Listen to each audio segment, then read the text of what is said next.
there Is they that are. you? There they are. Is that you or him? That's me. Oh, yeah. 'cause how come you guys don't have masks to breathe? You're breathing in that stuff. Yeah, well, you know what? I think we've all had our fill of masks. Oh, my God. Yeah, look at That's there's the a lot of roaches. My Yeah. God. As far as you can see. What was that? That's a roach? Now, there's a very rare albino roach you're looking at. You don't see a lot of those. I felt terrible for killing it, but I did. Wow.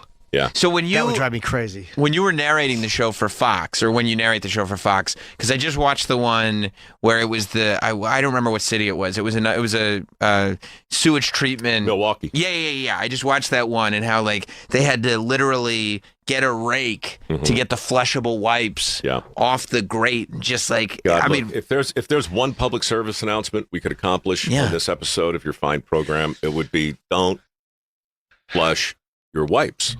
These things collect in giant balls, and they block up whole tunnels. They just removed one in Europe that weighed something like 14 tons, like a 14-ton ball of wipes, all just held together with shit. but when you flush it, it just disappears. Yeah, gone. It's just I don't know. Gone. It's magic. It's not in the sea gone. here. Yeah, it's a guy. It's a person, an individual who's sitting there scraping them off the thing, Yeah, man. so they can all go. When you were just the narrator for that, you didn't have to go. No.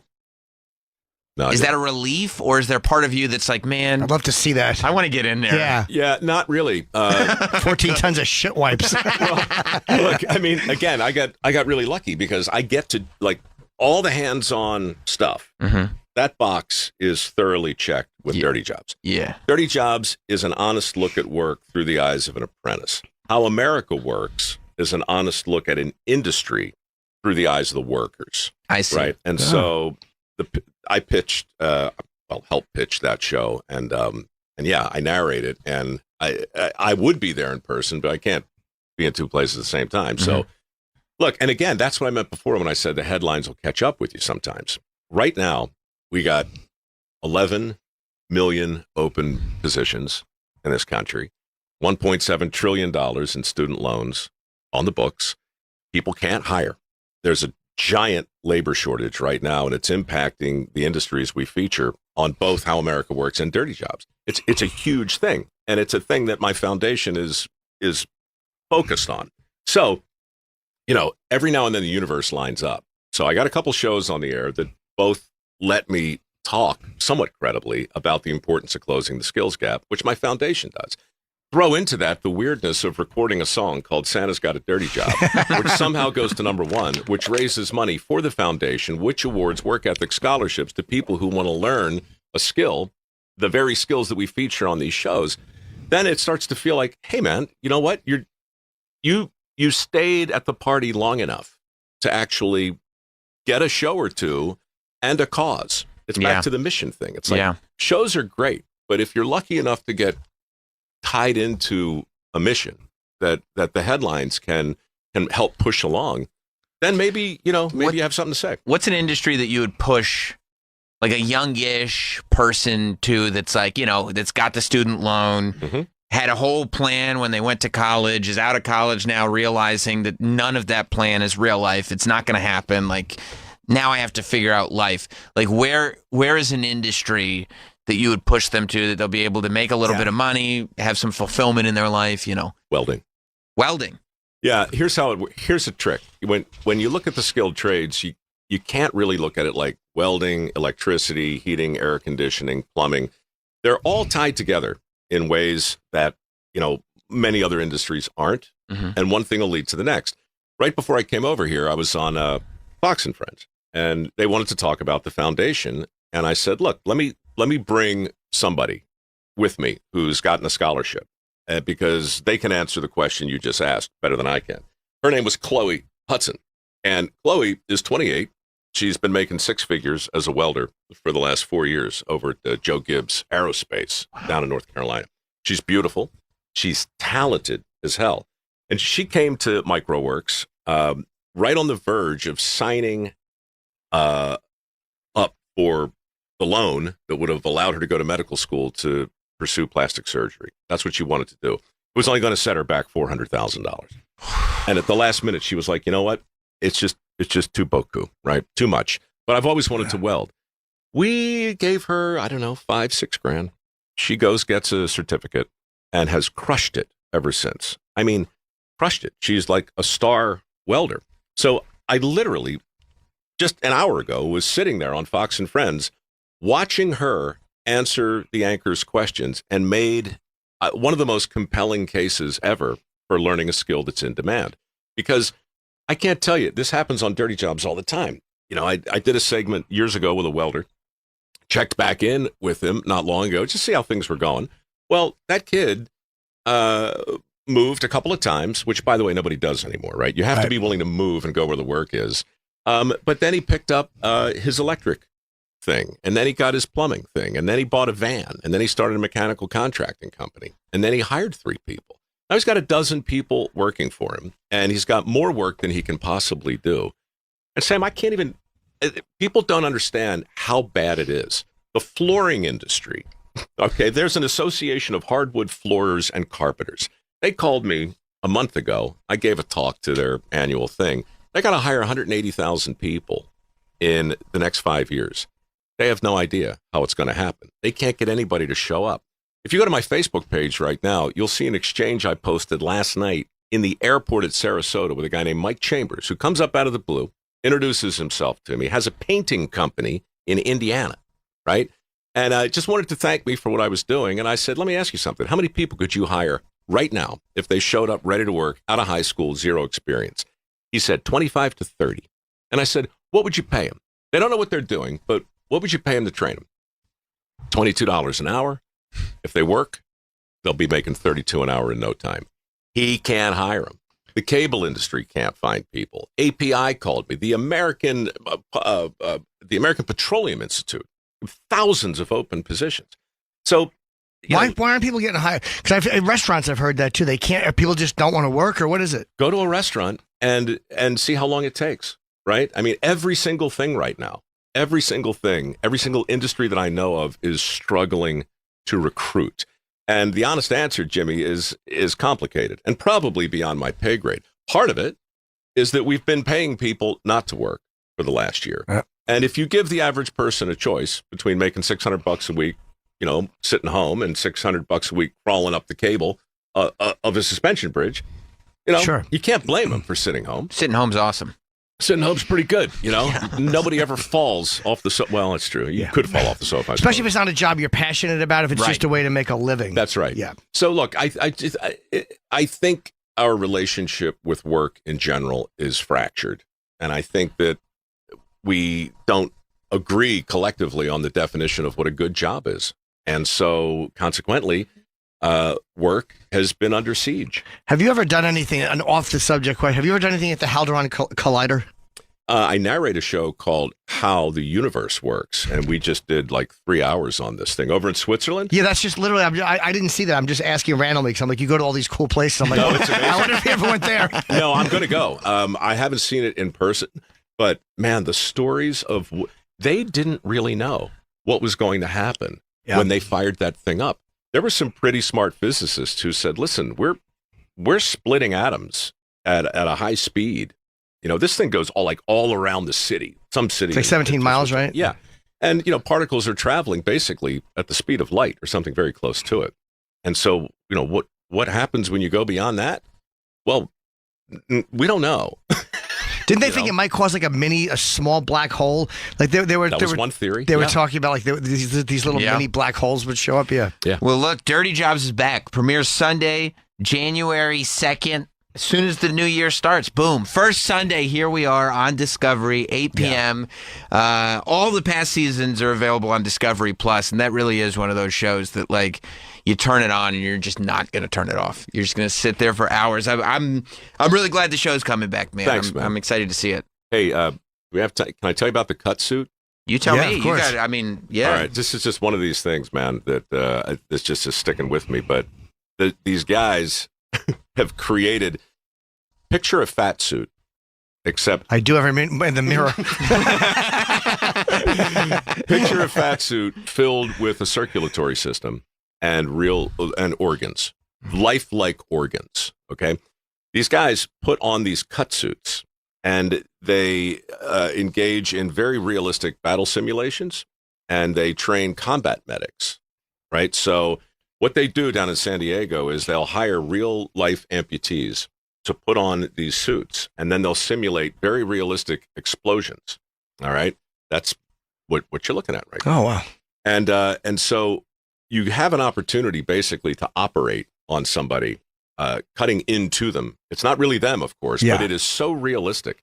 So they're also using these things in operating rooms now, and they think if they do it right, the cut suit will become very similar to what a flight simulator is to a pilot. Right. So so surgeons will start being trained on these things. So long story short, these guys let me into a full operating theater to remove a spleen. And, it's a real dude lying there, right? But he's wearing this suit, and the blood is everywhere, and the organs look so real. And I mean, it's something we never could have done. You get to be a surgeon. That's amazing. It's like nobody ever let me be a surgeon. And this year on Dirty Jobs, you're like, yeah, Mike, give it a shot.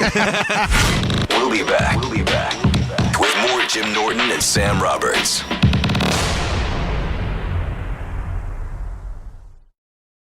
Coming up next, it's Jim Norton and Sam Roberts. On Route 130, I would drive home, and I would literally go to every jerk-off booth and just look at different movies they had. And it would take me 2 hours, 3 hours to get up Route 130. I just love the idea of somebody that hasn't talked to you in 30 years. They're like, Jim's a guy who knows every peep booth on the whole route. He knows every peep booth, and now it's every antique store. Yeah, now it's just antiquing. Hey, the more things change, the more they're changing, They sure are. Jim and Sam, next on Sirius XM Channel 103. Here's what's happening on Sirius XM Sports. A tremendous week one of the college football season continued with 8th-ranked Florida State picking up a huge season-opening win over 5th-ranked LSU. SiriusXM College Sports Radio has conversation and reaction. They're also looking ahead to 9th-ranked Clemson taking on Duke Monday night. It's all on Channel 84 and the SXM app. Sirius XM Sports, wherever you are. Your team plays here. Innovation Refunds does not provide tax or legal advice. We work with an independent network of tax professionals and will share information with them to evaluate and process your claims. Terms and conditions apply. Ty is a paid spokesman. I'm Ty Burrell, actor and small business owner. You can trust Innovation Refunds with your small business's ERC claim because of their SOC 2 Type 1 security compliance. And if you're a tech person, you know that's a big deal. I'm not a tech person, but I did look it up. Without this certification, how can you be sure a company can protect your information? It's not like here on the radio, where all you need to be secure is a sensor button. Check it out. So now you won't know my date of birth is or that my social security number is the password to my bank account is Ty's Cool Password 1. Uh-oh, the button's broken. Luckily, Innovation Refunds is more reliable. Don't wait. Go to innovationrefunds.com. That's innovationrefunds.com or call 1-843-REFUNDS to get started. Oh, a notification from my bank. Wait, I didn't buy a boat. We're going abroad for the first time in years. To Spain. But we don't speak Spanish. So we started using Babbel. And started learning Spanish fast. With Babbel, you can start having conversations in another language in just 3 weeks. Babbel's conversational method teaches you real-life words and phrases. And with Babbel's interactive bite-sized lessons, you'll remember what you learned. ¿Cómo te llamas? ¿Cómo te llamas? ¿De dónde eres? ¿De dónde eres? When you learn a language, you want to actually use it. Babbel is designed with that goal in mind. In just 3 weeks, we're starting to have conversations in Spanish. Estoy muy emocionado para ir a España contigo. Aw, he just said, I'm very excited to go to Spain with you. Nos vamos a divertir mucho. And that means we're going to have a lot of fun. Sí. Gracias, Babbel. Babbel, language for life. Celebrating 10 million subscriptions sold. Now try Babbel for free at Babbel.com. Just go to Babbel.com and start learning a new language today. That's Babbel.com. Babbel.com. Hey men, is your performance in the bedroom disappointing? Are you tired of letting her down? Did you know more and more men are underperforming due to ED? She's probably too nice to tell you this, but take it from me and do something about it. For a limited time, get generic Viagra, which has the same active ingredient as Viagra for just $1 a pill. Go to GetUltraRx.com. No doctor costs, no doctor visits, Just answer a few questions and get generic Viagra shipped discreetly to your door for only $1 a pill. All 100% online. You heard that right, just $1 a pill. Go to GetUltraRx.com and take your bedroom performance to the next level. For a limited time, get generic Viagra for just $1 a pill. That's GetUltraRx.com. GetUltraRx.com. Let's go, football fans. This is Tom Brady, and I'm back on Sirius XM for another season of Let's Go with Jim Gray and Larry Fitzgerald. Let's go, baby. I'm kicking off the next chapter of my career and talking with some of the biggest names in sports and entertainment. Charles Barkley. I wish I could say positive things about everybody all the time, but if you play bad, I can't get on TV and tell people you played good. Catch Let's Go tonight at 6 Eastern on Mad Dog Sports Radio, Channel 82, and exclusively on the SXM app. We're going abroad for the first time in years. To Spain. But we don't speak Spanish. So we started using Babbel. And started learning Spanish fast. With Babbel, you can start having conversations in another language in just 3 weeks. Babbel's conversational method teaches you real-life words and phrases. And with Babbel's interactive bite-sized lessons, you'll remember what you learned. ¿Cómo te llamas? ¿Cómo te llamas? ¿De dónde eres? ¿De dónde eres? When you learn a language, you want to actually use it. Babbel is designed with that goal in mind. In just 3 weeks, we're starting to have conversations in Spanish. Estoy muy emocionado para ir a España contigo. Aw, he just said, I'm very excited to go to Spain with you. Nos vamos a divertir mucho. And that means we're going to have a lot of fun. Sí. Gracias, Babbel. Babbel, language for life. Celebrating 10 million subscriptions sold. Now try Babbel for free at Babbel.com. Just go to Babbel.com and start learning a new language today. That's Babbel.com. Babbel.com. 90% of patients with dementia experience aggression and anxiety caused by damage to brain tissue. Agitation, which can result in screaming, hitting, restlessness, and wandering, affects over half of Alzheimer's disease patients. Hi, I'm Michelle Cook, state representative from Connecticut. It's important to know that Alzheimer's affects more than just memory. Discussing these changes with the care team can help identify potential treatment options. For more, visit womeningovernment.org. Technology shouldn't get in the way of finding your next load. That's why at JB Hunt, we're matching freight with capacity like never before. With Carrier 360, you pick the loads that work for you and leave the ones that don't. Search for loads based on your equipment type, preferred lanes, and more. You can even get notifications when loads that match your criteria become available. That's the power of the platform. Book your next load today. Looking for your next European getaway? Book your next tour to Europe or European river cruise with Gate 1 Travel today and save $1,000. Get a close-up view of the Eiffel Tower, kiss the famous Blarney Stone, or marvel at the iconic Colosseum. Find your next adventure at GateOneTravel.com and save $1,000 per booking with code SPORT1000. That's SPORT1000. Don't wait. Book today at GateOneTravel.com and experience more of the world for less. Offer expires September 30th and valid for European escorted tours and river cruises. Hi, this is professional golfer Mark O'Mara. When it came to building my personal putting green, I called Celebrity Greens, the leader in customized synthetic golf greens. Celebrity Greens designed an amazing backyard green for me and a synthetic lawn area for my dogs that looks and acts just like natural grass. You can't beat Celebrity Greens' attention to detail and exceptional customer service. Learn how to create a championship putting green in your own backyard. Call the pros at Celebrity Greens, 1-888-507-7960, or visit them online at celebritygreens.com. Jim Norton and Sam Roberts are back.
we hooked up for the weekend or the night, whatever it was, and she was a Ramones fan. So I watched a Ramones documentary with her, and like it was a weird hang, and I all of a sudden became a huge fan of the Ramones from watching a documentary with a girl who I met once. She didn't like them though. We actually have audio of her. These little pieces of shit! I'm way more embarrassed by the way I got into the Ramones. I watched Entourage religiously, and Vinny Chase almost played. Why? Those guys are a very realistic view of show business. That's a good show. It's a good program. Yeah. That's worse than mine. I just bought a T-shirt and then had to speak for myself. Rosebud Baker is here, Hot Topic shopper and comedian. How did you get into them? That I literally Vinny Chase almost played one of the Ramones, and he ended up getting screwed out of the project by the head of Warner's, and it just made me listen to a bunch of their music. Oh wow! Yeah, I it's like pretty that. embarrassing. Is that how you found out about Pablo Escobar too? Through Medellin, starring Vinny Chase. Then I just started watching docs all the time. I still look at Jason Momoa going, "You're not Aquaman." Oh yeah, there's one Aquaman. Buddy, you have no idea how much I say that to myself as I'm walking through Times Square. Fuck that guy. Well, you watched Entourage? I did watch it. I mean, yeah, everybody watched it. Everybody. No. Right. Well, I watched. I can stand by at least the first 4. I was going to say 3 seasons. I'll tell you when it got shitty. Tell me. Right after, so it's, I believe it was season 3, right after the episode 2 Days in the Valley, which was when Aquaman opened as the #1 movie in the world. The next episode, when his friend Dom showed up from Queens, that's when the whole show went to shit. You know what? That Aquaman thing was the end of it. Because it was like, you've now accomplished the thing. Yeah. There's no place to go from here. The rest of the show was kind of, It was the same he's a big storyline. star, but you never do anything, but here's a girl to fuck. And The Coke problem happened way too late in the series. The Coke problem should have been season 3. Yeah. Well, how many seasons were there? 6, I think. Okay. Dice was on it. I was kind of rooting for Dice, but Yeah, it was a big.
Menards or Ace. Welcome back to Jim Norton and Sam Roberts.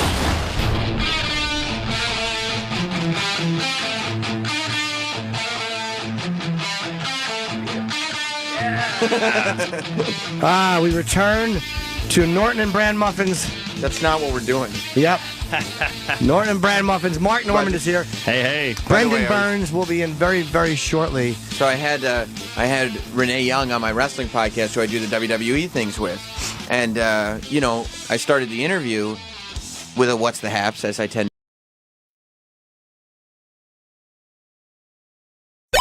Jim Norton and Sam Roberts are back. The Voice, Blake Shelton. And he is a man. And when you're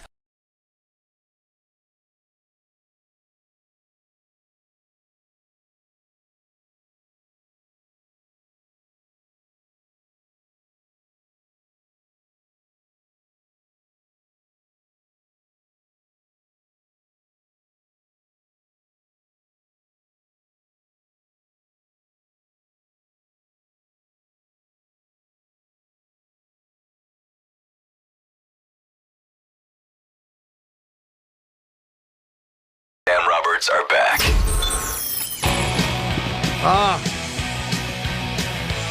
Just let this play. I'm crossing the street by my goddamn dog! By my goddamn dog. Actually, the name of this song, I'm Crossing the Street, and it's by my goddamn dog. We could come back to this song from every break, and I wouldn't complain. What is this, Bird's the Word? Do you like the Ramones? Yeah. I do, I never listened to them growing up until like the last 10 years I started to like them. Yeah, they're good. Fuck. Nice, quick songs. Yeah, 3 minutes, and they've been done for 20 seconds already. That's right. Yeah. I had a girl come in from Canada. We met online. We were talking dirty, and she came in from Canada, and we hooked up for the weekend or the night, whatever it was. And she was a Ramones fan. So I watched a Ramones documentary with her, and like it was a weird hang. And I all of a sudden became a huge fan of the Ramones from watching a documentary with a girl who I met once. She didn't like them though. We actually have audio of her. These little pieces of shit! I'm way more embarrassed by the way I got into the Ramones. I watched Entourage religiously, and Vinny Chase almost played. Why? Those guys are a very realistic view of show business. That's a good show. It's a good program. Yeah. That's worse than mine. I just bought a T-shirt and then had to speak for myself. Rosebud Baker is here, Hot Topic shopper and comedian. How did you get into them? I literally, Vinny Chase almost played one of the Ramones, and he ended up screwed out of the Why would they not? project That's not in? by No, the it's head not of in. Warner. Why? I don't know. It I was just like, made that's me really what it's listen like, to a bunch of their you know? music. You should ask if you Yeah, like it's pretty that. embarrassing. Is that how you found out about Pablo Escobar too? Through Medellin, starring Vinny Chase. Then I just started watching docs all the time. I still look at Jason Momoa.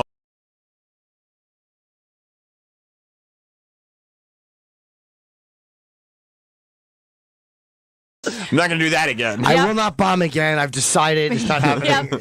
Yep, this is my intention, so it won't happen. How long does it take to just get your head around the fact that bombing just happens? Like, I would imagine in the beginning when you start bombing, you're going, oh, I don't know if comedy's for me. But Yeah. at some point you just realize that everybody bombs. Yeah, I think because I'd followed comedy for so long that I was like, oh yeah, this does happen. Like I think from the beginning I was like, oh yeah, it happens. But I didn't walk away from it going like, oh my God, what if? Because when I started doing comedy, I was just really sad. I wasn't like trying to make a career out of it. So I was just like, You're just sad. I was just sad. I just need to laugh. Yeah, It's like my new this is CD. gonna bring me up. You have a new CD coming Called out? Tears of a Clown.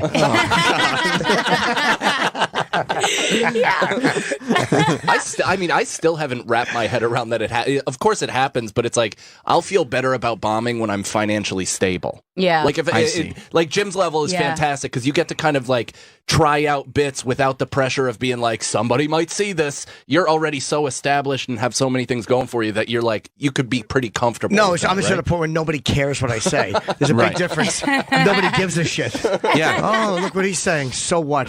That's what you have to Who look. is he? That's what you have to look forward to, Mike. When you get to Jim's point, I've just never seen him feel good. Perfect. I've known him for years. He just doesn't feel good whether he bombs or not. So Yeah, after a show, you know how it is. Yeah. You know. It is what it is. what do you mean? It's you feel good, but you don't you get another set to do. You don't want to Right. feel too good because then you're afraid you won't Yeah. be good anymore. It's stupid. Yeah. So if you feel too good, you won't be good anymore? Yeah, it That's won't motivate you to. Yeah. I see. You don't want to get cocky. Yeah, there was a scene in the doc where I was like saying to them, I was like, oh yeah, because they put me up at Comedy Juice before my Montreal audition, and I was like, this is a fucking horrible idea. Where is that, Comedy Juice? Comedy Juice is at Gotham, and it's a great show. And I was like, I need to do a show like in a garage somewhere so that I bomb, and then I can go to the Montreal showcase and callbacks. And see. And feel good because I've been humbled. You know what I mean? Right. It's like a game that I play with my own ego. Yeah. Mike was just saying before that what made it easier for you to do the Comedy Cellar show was you doing the shit gig the night before. Of course, yeah. You kind of take the one on the chin, and then you're like, well, the next one is like removing the donut from the bat, and then you get to swing for the fences. Right, right. 100%. But none of that really means, even though it's all in our heads, because none of it means anything. Like, what I do before, I used to have a thing like before I did TV, if I bombed the night before, which I always would, but if I would do that, I would always bomb at the Improv, and never on purpose. I would just bomb. The comic strip, I bombed. I've been bombing at the comic strip for 20 years. Right. I don't think I've ever gotten 3 laughs in a row in the fucking comic strip. So whenever I had TV, I would always go and work out there because I knew I was going to fucking tank. And then you psychologically feel like, okay, now I got it out of the way. Yeah. But it's like an athlete with his dumb superstitions. Yeah. Like, I have to do this, I have to do that. But like, you had to bomb before you did well on TV. Yeah, it doesn't matter. And then what if you didn't? Did you ever not do well on TV? No, I've had a couple that I wish were better, but not bomb on TV. No, because TV audiences want you to do well. You know, they're the exact opposite of comedy club audiences. Like a TV audience is like, oh my god, this will be great. We're so excited. Yeah, where a comedy club audience are like, oh, this is going to be fucking blood. It's a knife fight. So what were you doing? Made you sad and then go, I want to be a comedian now. Oh God, I mean that's not a good story for radio. I'm just going to bring everybody down. But it was just it's true. It was it's true. Yeah, it was just a really bad year, and I was like, well, it can't get worse, so I'll just try doing stand up, and I have no pride left. So, well, were you a comedy fan? I was a comedy fan. Okay, yeah. Were you hitchhiking? Traveling? I was in a bad relationship with this guy, I see. And how many I was years? like, I was with him for probably 3 years. He was with me for probably 1. And and I came into comedy just like, Was it Les Moonves? I was like, I'll do this, and then I'll fucking, see if things get better, or just like it'll be a good time, Right. And then it was like a compulsion. Like I just kept doing it every night. And comedy going festival. out every night. It's just the people that love comedy the most in the heaven. world. Yeah. Mm-hmm. I've had a lot of sets I didn't love in Montreal, though. I've at times because there's so much shit happening. It's like it's not always as great as you think, unless it's your own show. But I've been on many of those showcases. I never do great on those showcases. I mean, with New Faces, I was like, it actually went really fucking well, but I don't remember any of it. Like I blacked the fuck out. I've never had a set like that where the nerves were so bad that I can't remember. Like watching it on the show was like the first time that I experienced it, because I was like, they were filming your New Faces. Yeah. Oh, that's a lot of pressure. Yeah, That's it was also intense. what's cool about the last episode of the doc, though, is it almost plays like kind of a behind-the-scenes comedy special where they show the entirety of your set. Yeah. That's great. Yeah, it was really cool how they did that. Yeah, they did cut out one joke, which I was like, why would they do that? Well, they cut out the entire set of one of the people before you. So That's Did true. they? That's a good Did point. they really? Yeah. Why? Yeah, I mean, he was brutal. That's what you got to leave in. I keep forgetting this goes to L.A., but still. So he was bombing? Oh, no, I'm sure he did well. He was just a brutal human. Oh, he's not a good guy. Personally. Oh, was he a dick? No, he's a nice guy. He has no idea. He's never met him in his life. He's just a fucking asshole. He's just not in the room right now. So So you're having a tough set, He just the guy? feels safe. Right. So, and I'm over here going like, God damn it, Canada. it's a national, 2 countries. I didn't get paid for the doc, so fuck it. Right, well, they cut you out. They sure did. That's not cool. How humiliating. Isn't that awful? It Getting is. cut out completely. They did show the back of my head, and I was pretty happy with how my barber did me up. But That's that good. was- nobody That's nobody important. noticed Yeah, it was me. you and Brendan talking shit about me while I was on Yeah, stage. of course. They like cut to us 100%. being like, "You believe this, dyke?" She's really fucking bombing. They just bleeped it out. Did they beep it? I don't know. No, they just muffled it. Yeah. Man, so what was more pressure, though? Actually trying to get into the comedy festival, or the idea of remembering, like, oh my God, they're filming all of this, and I don't even know what story they're going to tell. Like, if I don't get into the comedy festival, I literally was just like, from the very beginning, I was just like, I don't even care what they're doing. I just want to get into the fest. So I was like, I really kind of was able to go, whatever the fuck they're doing is what they're going to do. And I don't care. You know what I mean? I'm getting a check and I'm going to go to this fest and that's what I want. And How many episodes is it? 6 episodes. Okay. Yeah. So, but once I got to Montreal, that's when the fucking pressure started. Like, I didn't realize how nervous I was going to be. Like the morning, Because of the cameras or because of the festival? because of the cameras. Gotcha. And because of the festival. You would have been It was nervous all of anyway, it, but but yeah, like the cameras on top of it, when they were like in my room before I'm going to do my New Faces set, they were like, "How do you feel?" I was like, I don't know. Like I've shit 4 times today. You know what I mean? That was like all I could say to them. So it was. That's it why was some a of the nightmare. comics were like, "Get out of my face." Yeah. Like, they were just like, "I can't talk right now. I cannot take because this." you feel like people are looking like like when you're at a festival, you sometimes you just want to blend in and just think. And when there's a camera with you, people are just going to look at you naturally before you go on. So you're like, Right. I can't even do my before the show shit. Yeah, you can't even be like a psycho by yourself. Like, they're gonna be right there, and I'm like backstage at Montreal, like vaping like a maniac. Like, and they've just got footage of me like in this beautiful theater, just vaping like a piece of trash. And then there's like one shot where I didn't even know that they were really rolling, and I walked into the green room and I look at the camera and I was like, this is like the perfect time for me to like secretly relapse. And they just like put that in there. They did. What are who are the other comedians? So it was Simon Gibson, Kellen Erskine, Robert Dean, Alzo Slade, and Daphne Springs. Okay, all kind of newer acts. Yeah, Okay. yeah, all of them were new faces. Oh, okay.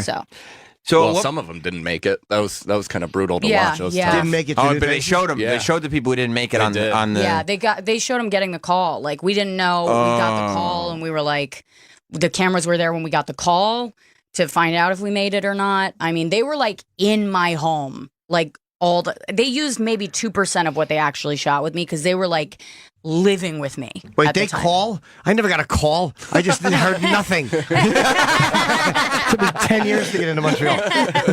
I mean, they only call when you're like on a show. Oh, I see. Yeah. You know? You didn't get a call? No. Did you do New They Faces? don't call anybody when they No. don't get it. You didn't? Yeah, no, me it was neither. they never took me for that. No. Not for you either, Mike? No, me neither. That's why watching the calls, I don't know what was harder to watch, people getting denied or accepted. I was having a tough time with both. Yeah. I was like whimpering with Alzo because that was one of the most heartbreaking scenes I've ever seen know. caught on What film. happened? He got, he's a good comic. I know him personally, so that's probably Yeah. why I was a bit more invested. Sure. But he got the call that said he didn't make it, and his reaction was justifiably shattered. He's filming this documentary. The last thing you want to happen is not getting Sure. into the festival Yeah. while being recorded. That stinks. And it was just tough. And then watching my friend succeed, that was tougher. Yeah, because you can't even, no matter what level you're at, you never got that moment. Of course. So you can't relate. Oh, yeah, I remember that moment. That's when it all changed because you're like, I never got that I remember moment. when I was on MTV's Philosophy. I felt a similar sense of pride. So he handled it poorly or no? No, No, not he at all. handled He it handled great. it great. Okay. Yeah. But you just He was felt just for like, him. give me a minute. And you Yeah. could just tell, That's where we differ. One of my favorite things is watching video of Keith Robinson lose on Star Search. You like that? Nothing makes me happier. Does he handle it well? Yeah, what's he going to do? He lost, but it's still fun But to you watch. like that he lost. I love it. Because so many people's careers were made from Star Search, but they win. Yeah. Like you Well, go there's- back. Yeah. There was some second place people that did really well, too. Did he come in second place? Kevin Brennan lost to Chappelle. Oh, that's right. I forgot. You know what? That did go in different directions. Yeah. I forgot Kevin got that far. His Yeah. brother stepped in as 1B. Yeah, Don McMillan beat Keith. Yeah, let's take a look. This is the final moments. This is from 1993. Keith Robinson on Star Search. 1993. In the comedy competition, will $100,000 go to Keith Robinson? God. Don He looks like he's on Living Single. Don McMillan. See, Keith, he had that moment of fucking Philly. I want to punch a cop. You love that. Also, the jump by that guy. What a needle dick. I know. Well, he was happy. You know look what? like you've been in the end zone Don before. McMillan. I worked with him many years ago, And his name came up at the Comedy Cellar probably a week ago. Somebody's like, yeah, he does all these corporates. He's fucking hilarious, hard to follow. Yeah, like he's still doing gigs and apparently really funny. Rosebud, when did you decide that comedy was not just a distraction from your horrible life that had gone awry, but something that you were actually going to do with your life? Like this is, I'm still not fully convinced. Okay. No, it actually, I think probably once I started doing shows, and I started getting to know other comics, you know, because I feel like once I got to know other comics, I was like, oh, these are my people. Like, you know, they stay up all night. They don't have they don't like to do anything during the day. I was like, I've been grooming myself for this my whole life. From where? I'm from DC. Oh, okay. Yeah. Yeah, and so you realize this is the lifestyle I've been looking for. Yeah, 100%. Because you feel like you have no boss, even though the club owners, I guess, are. But it is kind of like, I can just do whatever the fuck I want. No one cares. Yeah, nobody cares. You take the night off if you want. I'm not going to book a spot Thursday. No, all right, so what? Don't. Yeah, nobody cares at all. Yeah, and I do love a night off. Holy shit. Yeah. I'm not one of those comics that feels bad when I take a night and I don't do a spot. I don't feel bad even a little bit. What do you do? I do. You do? I'd really take it out on my wife. It took me a long time. There was years where I would obsess about doing spots, and I finally started taking off Sundays. I'm like, I won't do a spot Sunday night. Just relax. Well, that's a day. Now I don't mind taking nights off. Yeah. Even God had to rest on the seventh day. That's what I would say to myself. That's good. So I was riding around Commercial Avenue, New Brunswick, looking for a blowjob for $30. Even the Lord rested. What do you do on a day off then to celebrate? Literally nothing. I'll do absolutely But you don't nothing. do anything. What do you do during the day when you are working? Also nothing? Pretty much nothing. Nothing. Yeah. Okay, There's a lot of nothing going on in my life. I mean, obviously, it doesn't seem like, I think from the outside, it looks like I do nothing, you know, because I'm on my computer all day and I am writing and I'm doing, you know, I'm trying to figure out like what my hour's going to look like and what I want to do next or what I'm planning. But from the outside, it just looks like I'm like scrolling through Twitter because most of the time I am. Right. And like there are breaks. Yeah, I said that with so much shame, but it's true. So, you know, that's it, but that's what it is. Right. I mean, when you guys sit down to write, don't you feel like a lot of it is just dicking around? Yeah. Okay, Yeah. good. And now my wife works from home too, so she sees like what goes into this. Yeah. She's like, That's the worst. Yeah. It's brutal. She sees how the sausage is made. Right. Yeah. Because you just want, I mean, if your ship's passing in the night, it's like, yeah, I got to go to work. I've been, you know, kind of writing and brainstorming all Yeah. day. She thinks I'm Eminem in 8 Mile, just writing on my hand. No, I do. I sit down and in my special room, I have, you know, the comedy tragedy picture. I have that on my wall. That inspires me. That's great. In your office? Yeah. I gotta my go in, space. I have to Your go into the space. office for a couple hours every day and just craft. That's where you craft? Yeah. Yeah, that's good. Thank God I have a dog. It just like gets me out of the house, you know? Because you have to walk the Yeah, dog. because I have to walk the dog. I was Right. with someone who walked her dog recently and I'm like, I very rarely have walked dogs in my life. And I'm like, fuck this. Like, the dogs are great, but just the idea of having to go out in the rain and Oh, yeah, that it's sucks. a nightmare. Yeah, that So- sucks. You know, when we moved into the house, we put all fencing up in the backyard because I'm like, this is going to be great for the first time since we've had the dog.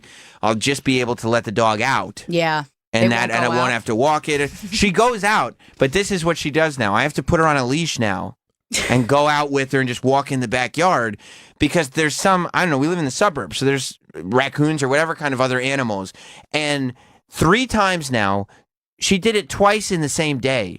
She goes outside and she comes back and she's got some kind of foreign shit, feces, all over her. Yeah. Oh no. And then she just comes in and rubs on all the furniture. And I'm like, what the fuck? And I swear, she did it one morning, and my wife is freaking out, and I'm like, haha, I gotta go do radio, gotta leave, like, take care of it. And I come home, and the babysitter's there, and she's like, oh yeah, Jess said you should probably put the dog on a leash if you're gonna take her out. And I'm like, okay, yeah, I'm sure Jess said that. I just let the dog out. She comes back, full of shit all over again.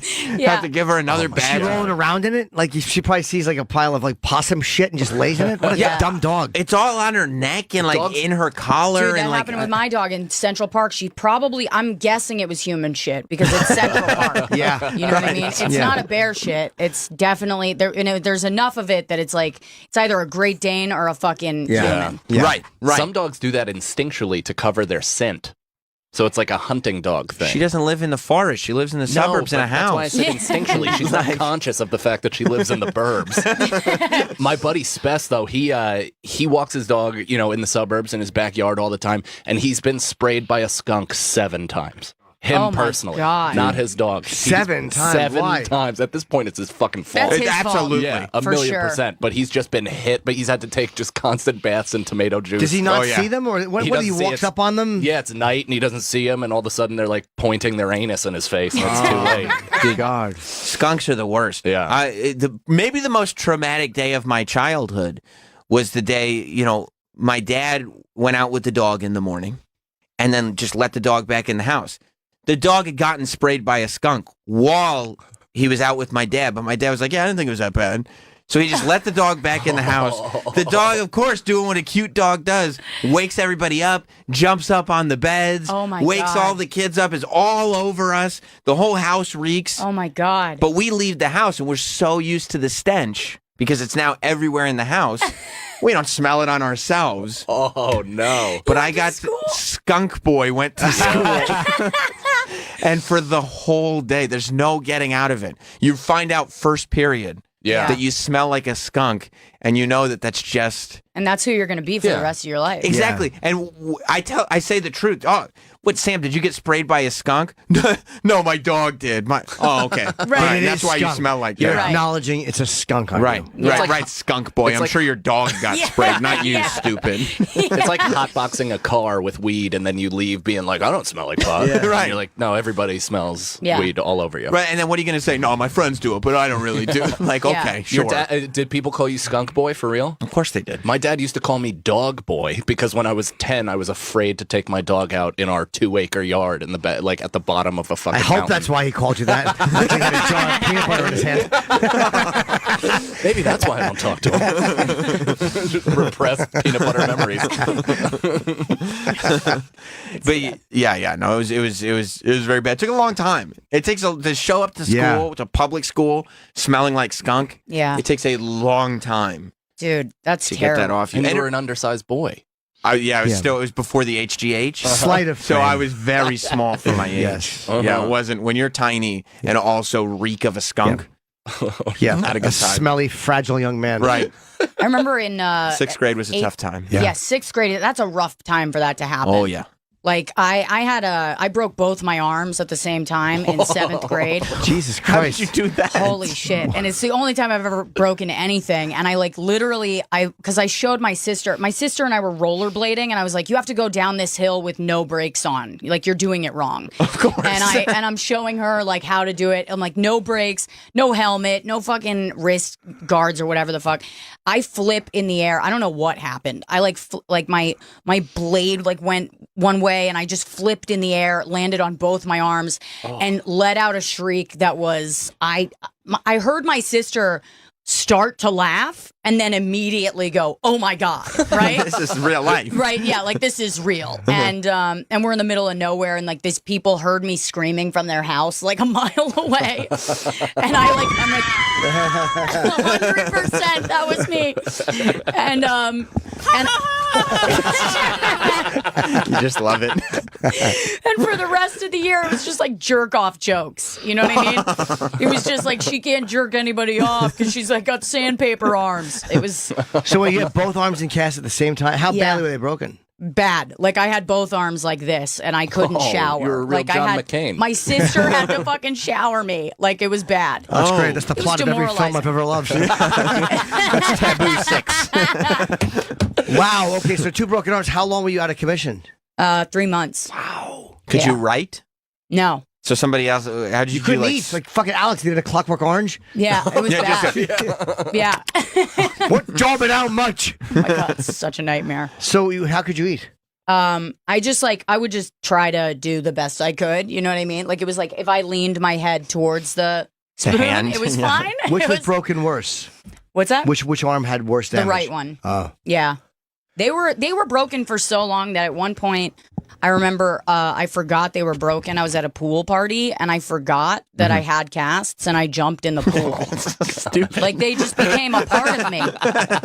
You know? You're not supposed to get them wet though. It was so no, you're not. I literally had to like run home like and, like try to put I had my sister do get a hair dryer and try to fix it, and like both my wrists have set wrong now. Like both my wrists are like cockeyed, like they're like off of my off of the center. I can't see. Like, do you see how like this is like that bone is like middle. huge? Yeah. Like that's because I jumped in a pool because I forgot I had casts. Right, because it softens up the cast, right? Yeah. And so it just then. Yeah, so they just kind of they just kind of set in this like limp-dicked way. Right. So for the rest of the time your arms are broken, you're like, hi guys. 100%. Did they itch?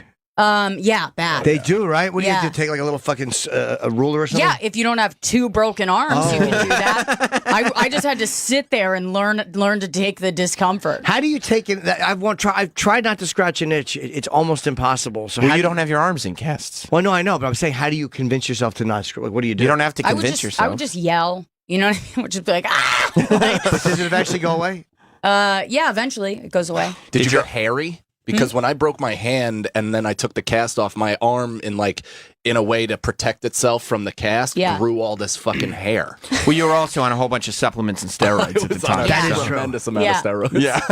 100%. No, I don't remember that. I remember my muscles, when they did come off, my muscles were like so just weak. Got paraplegic's legs. Yeah, it just looked so sad for a while. Did your arms stink? Yeah. Yeah. Yeah. But I do remember being really proud that I had thin wrists because I was never like look how skinny I look. I was always kind of like a chubby kid growing up, so when those casts came off, I was just like, ooh, look at my delicate wrists. Every man loves a thin-wristed woman.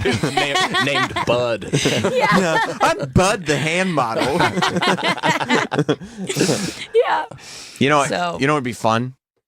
Realizing that a person had 2 broken arms and you could sign their casts and literally write whatever you want because they didn't have another hand to They say, couldn't stop, swat it off. stop.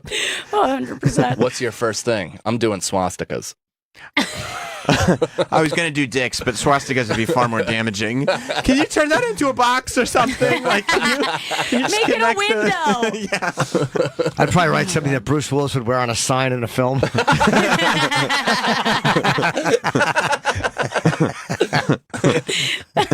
So no more rollerblading after that? No more rollerblading. No more risk taking. She passed that torch to Louis J. Gomez. Oh my God, that was so funny. Did he get hurt rollerblading? No, but he's like an avid rollerblader. Oh, is he? Yeah, he loves Did it. he give in the little mini skateboard for rollerblades? The rollerblades came before the mini skateboard, but I think he almost fought a cab driver on rollerblades. Which is so funny. Yeah.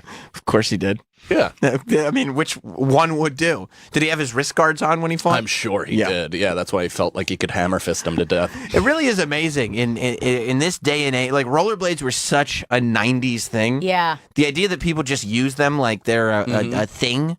Yeah. Looks so out of place. Yeah, Agreed. it's ridiculous. Yeah. It's The new really ones that just kind of speed you along. What are those ones where they just kind of like will tilt their toe to slow down?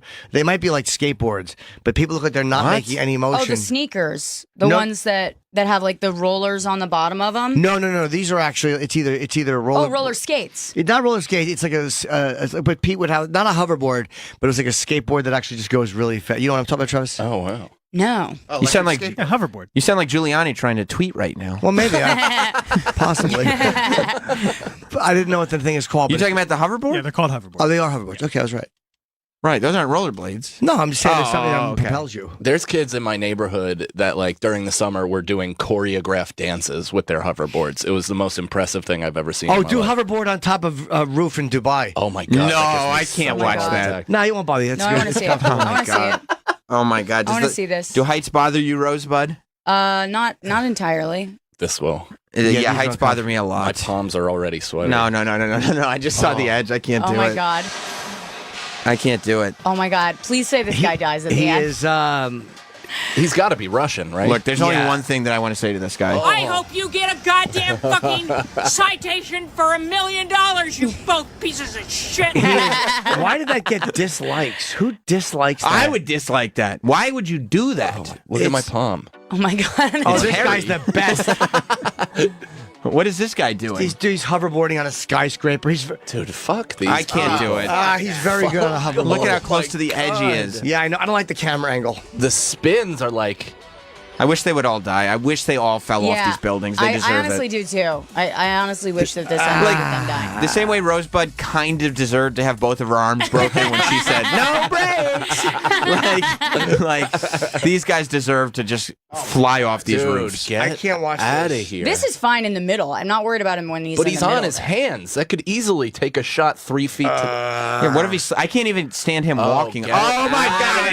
God. Okay, well that was not. He's sitting. That on, was unnecessary He and just did. uncalled for. He's on the ledge of the roof doing and spins. He did a forward roll where his leg dangled off the roof I wouldn't entirely. like- I He's wouldn't like probably that at all. How tall would you say he is, Jim? Oh my God. How He many is stories up? probably dude. 60 or 75 stories. I would agree with that. He's This about guy wants 70 to stories die, up. right? He's braced I in want him between to. two places. This is the most narcissistic suicide I've ever read. That makes me very frightened. I can't do that. I don't like that at all. And when I say I can't do that, I mean I can't watch that.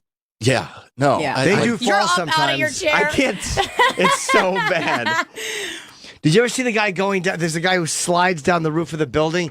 Can you find that one? It's one of these guys. It's that building. Holy shit. It's like that where a guy slides down and he like grabs. This is not the hoverboard, but there's a different one. You saw me in Chicago. I can't even do that tourist attraction Oh, I can't stand do in that the either. glass box thing. Can't do it. Oh, And I love that. I didn't know. realize I couldn't do it There you until go, I you did can't. it. Yeah. And I was like, oh my God, like, this is so much worse. This is right. Oh my God. Okay, so it's this like I think this is Dubai. it's this spirally building that is so high up.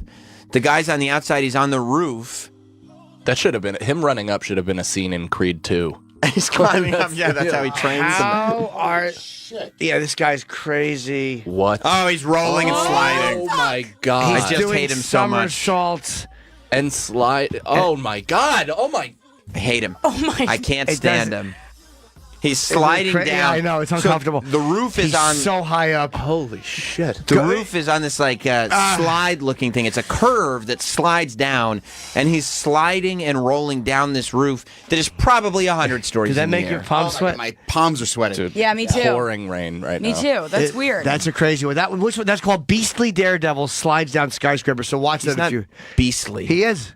I'm not impressed by these guys. I am. Yeah, I am too. I'm Beastly. angered by them. There's like Russian guys that just with their 2 fingers hold from a scaffolding at the Yes. top of a skyscraper. oh And it's yeah, like, those people. I mean, my hands get sweaty doing stand up. I've almost dropped the mic before. I can't imagine like being that high up and actually having No. a grip. I guess they're just gymnasts. Like gymnasts can hold on. You know, if you're a gymnast and But you're it's in a gym. psychological. Yeah, of course. It should be asshole daredevil slides down skyscraper. There's one guy they show. It's not a. But they show this guy like 60 stories up falling. He's you don't come on. see, it's a stationary camera, so you can't see it. You do this at home? You watch these videos at home? I do. Why do you do that? Because I'm not jerking off to it. That's why it's nice to be on my computer and abusing myself. But like you live very high up in a building. No, he's a daredevil. He's I forget. He was a very famous one too. You live very high up in a building. There's a 25 balcony. stories. you say 25 he stories was a up. very famous one. Is he dead now? I hope Yes, so. Oh, not This this guy's one. dead. This is one. Not that. There's another one. Watch the guy try to get his. Now foot. we're just watching videos of people dying. Yeah, I don't want to watch death videos, Jim. Why do you always bring it here? Because we're just talking about falling. No, we're not. You are. Not this. The next step would be dying. Nobody wants to watch death. You just really cut that off at an integral point. Thank you, Troy. No, Troy, Jim. Stop stuttering. Teenager falls off building after taking a I'll selfie. bet you that's just a story. I'll bet you that there's no Yeah. video. That's just a story. It's not healthy for you to go, well, I'm not jerking off all the time because sometimes I'm watching parkour death videos. Does that guy go to 14 man trips and falls up? I don't believe that. Why? So I think don't it's watch bullshit. it. Watch it in your own time. No, two up. I think it's both in the 14 seconds. Top one. There you go. Travis, you're not watching the videos. You don't want to You watch. can't see any. Oh, No, I watched the parkour first two, death and that's videos? enough for me. Oh shit! And goodbye. Holy shit! Goodbye forever. oh, I thought he had a fucking parachute or something. What's Turns the? I out- didn't watch it. What's the video what called? the fuck? What's the video? Troy, would you tell me what the title of the video is? Man trips and falls off building. Stop walking around, because you're walking around the edge of a fucking building, asshole. Stop doing that. Why would you think he had a parachute? Because it just seemed too set up. Like, no one could be that dumb and trip. I We still just think that watched was fake. They kept the camera on him for a while. There's no way they continue recording once he's fallen. Why would you stop? That's a good point. You both make a valid point. Yeah, well, at that point, it's all about the views, so I guess keep it going. You shouldn't stop, but you probably would. Right? Yeah, I think so. I would think so. Yeah. At some point, humanity has to click But in. some part of that man is fucked because he didn't even like take his focus off the guy. Like, he didn't even like. There was no His yell. arm didn't even move. No shaky cam. No shaky cam. Right. He stayed focused on his subject until he fell to his death. He was a So human tripod. There's a part of that man that is fucked. He was one of the cameramen from the Amazon doc. Yeah. Yeah. That's how he made his bones. Yep. Oh no, I guess he had a parachute on because he was going to do a base jump. Oh. So maybe he was going to open up his parachute. Okay, No. maybe guess for a second, but he was wearing a parachute. Oh, okay. Did he open it? I would imagine, but after they usually open the parachute after they jump. Sure. Right. Yeah, you know. So is he lived? More He lived. effective that so way. he lived. Okay. That didn't feel right. Good. That didn't feel right. Good. I feel better now. Oh, no, good. We feel better. Unless they just put that in the YouTube All right, well, knowing that he description. didn't die, I will say that after watching all those other guys like fucking around on the buildings, that is kind of satisfying to watch someone actually fall. Yeah, I guess I can see your point on that. You know? Like, you feel like he got what he deserved, but you didn't have to watch a man die. Right. I see. See, that I makes feel, sense. I feel shortchanged. You do. Yeah. I do. You liked it better before. I feel like the ultimate consequence should come with that type of behavior. Right. And you'd like to see. Yeah. Yeah. Yeah. Prove it. More of that should be available to show people that the views and likes are not fucking worth it. No, I bet the ones when they put them on the selfie sticks. Yeah. And at the Yeah. top of the bill, because you feel like you're in the position. There's one of a guy working on the John Hancock building in Chicago, but he's a legitimate worker, and he has like a helmet cam on, and he's changing the top of the radio tower. They're dismantling it to put another radio tower up. So you have to do it very small piece by very small piece. And he's not. He doesn't fall. He's actually just standing on top of the radio tower working. And I'm imagining he's tied in somehow. But yeah, that's it right there. Even so. I mean, that type of shit is No. like outrageous courage. Like, I have a friend who's an iron worker that helped build the new Tappan Zee Bridge, and he was all the way at the top. And even just that, with water at your base, I mean, at that height, it's going to kill you anyway. Sure. But still, just that feeling has to be Yeah. insane. I can't believe that in 2018 we haven't figured out the technology to not have to have people at the top of the bridge. Right. Like, you'd think there'd be a machine that could just put it there, right? Right. Like, we're still those guys with lunch pails, Yeah. you Yeah. know, just sitting there on the top of that beam. Well, now they Yeah. have VR games where you can buy a 2x4 and like simulate, you know, walking at I've a heard really of that, high yeah. height. So still mentally you feel as though you're up in the air, and you put a fan on and you get the breeze, the whole thing. So Wow. it's a wild scene. VR stuff doesn't even affect me. Like, I never feel like it's real. Ever. Have you done it? Yeah. I'm just like, this isn't real. I'm not like, are the graphics cartoonish? Or are they good? no, they're good. And I still am just like, meh. But you just know. 'Cause Yeah. you know. Because you know, so I'm. I got a I'm helmet like, on. I don't care. Like Right. if I was doing VR stuff in the middle of 6th Avenue, then I'd be like, okay, this is scary now. Because You I know? might, but 'Cause I not can't- because what I'm seeing, but not because I might walk into exactly. traffic. Like Yeah. it doesn't really affect me if it's not real. The porn will get good when they get you the suit that like gives you the sensory Oh of my what's God, happening. yes. That'll I be see. fantastic. And the smells. yeah. You know they're coming out with like a way to text smells. Oh, good. Are they really? Yeah. How? Oh, if I could I don't somehow know. fart into my phone and have that transferred That's to going to another be a human, that'll fucking be nightmare for fantastic. every one of your friends, and I Yep. don't look forward to that day. Yeah. It seems like it's the only thing that it's going to be used for. It's just fart messages. Yeah. I send video recordings to Rosebud and Feeney and Sagalo of me shitting liquid It's the all most the time. disgusting thing. You get those Yeah. the texts from Mike. Yeah. I'm glad I'm not on that group text. Yeah, I don't want to be on that You're shit. in? It's the worst. No, thing. no, I Oh, think we'll cool. just stick to like, I got hey, you. no, I said no, I'm glad I'm not. Perks of having your number. Yeah, no, it's, How does that happen? It's got to be some type of a thing where you rub something. and what, you rub liquid it- shit? No, no, that's not how that happens. Oh. Where you rub your finger on something, you rub it on a pad, and it does a quick chemical. Yeah. A breakdown, and then sends out those same chemicals Yeah, on the it's other going to end. be really disgusting. But it won't be good. It'll be like sexting. scratch and sniff, like in a Hustler magazine was always Right. awful. I remember Right. one time they did like an episode of Family Matters that was scratch and sniff. Like it was Smell-O-Vision for TGIF, and you had to get I might have been from Blockbuster Video. You had to get a card from somewhere, and it was the cheesiest thing ever because just a thing would pop up on the screen where like Urkel would walk in with a plate of cheese, and a thing would pop on that said "Scratch now," and you just scratch and sniff, and it would smell like cheese. Is that great? And you go, wow, Smell-O-Vision. That is so 90s. It was also definitely the 10th season when they ran out of shit. Oh my God, yeah. How many lines can we get Geraldo Faldo to say? More Jim Norton and Sam Roberts after this. Team Coco Radio, Channel 106, the home of Conan O'Brien and the biggest names in comedy and entertainment. You'd like to be doing this when you're 85, if that's possible. I mean, I don't want to see it when you're 85. Well, it's going to be... There's going to be a couple stools. Just you sitting on some stools? A couple stools. Probably an IV drip on stage. It's Team Coco Radio, Channel 106. Soak up the last rays of summer with your sunroof open.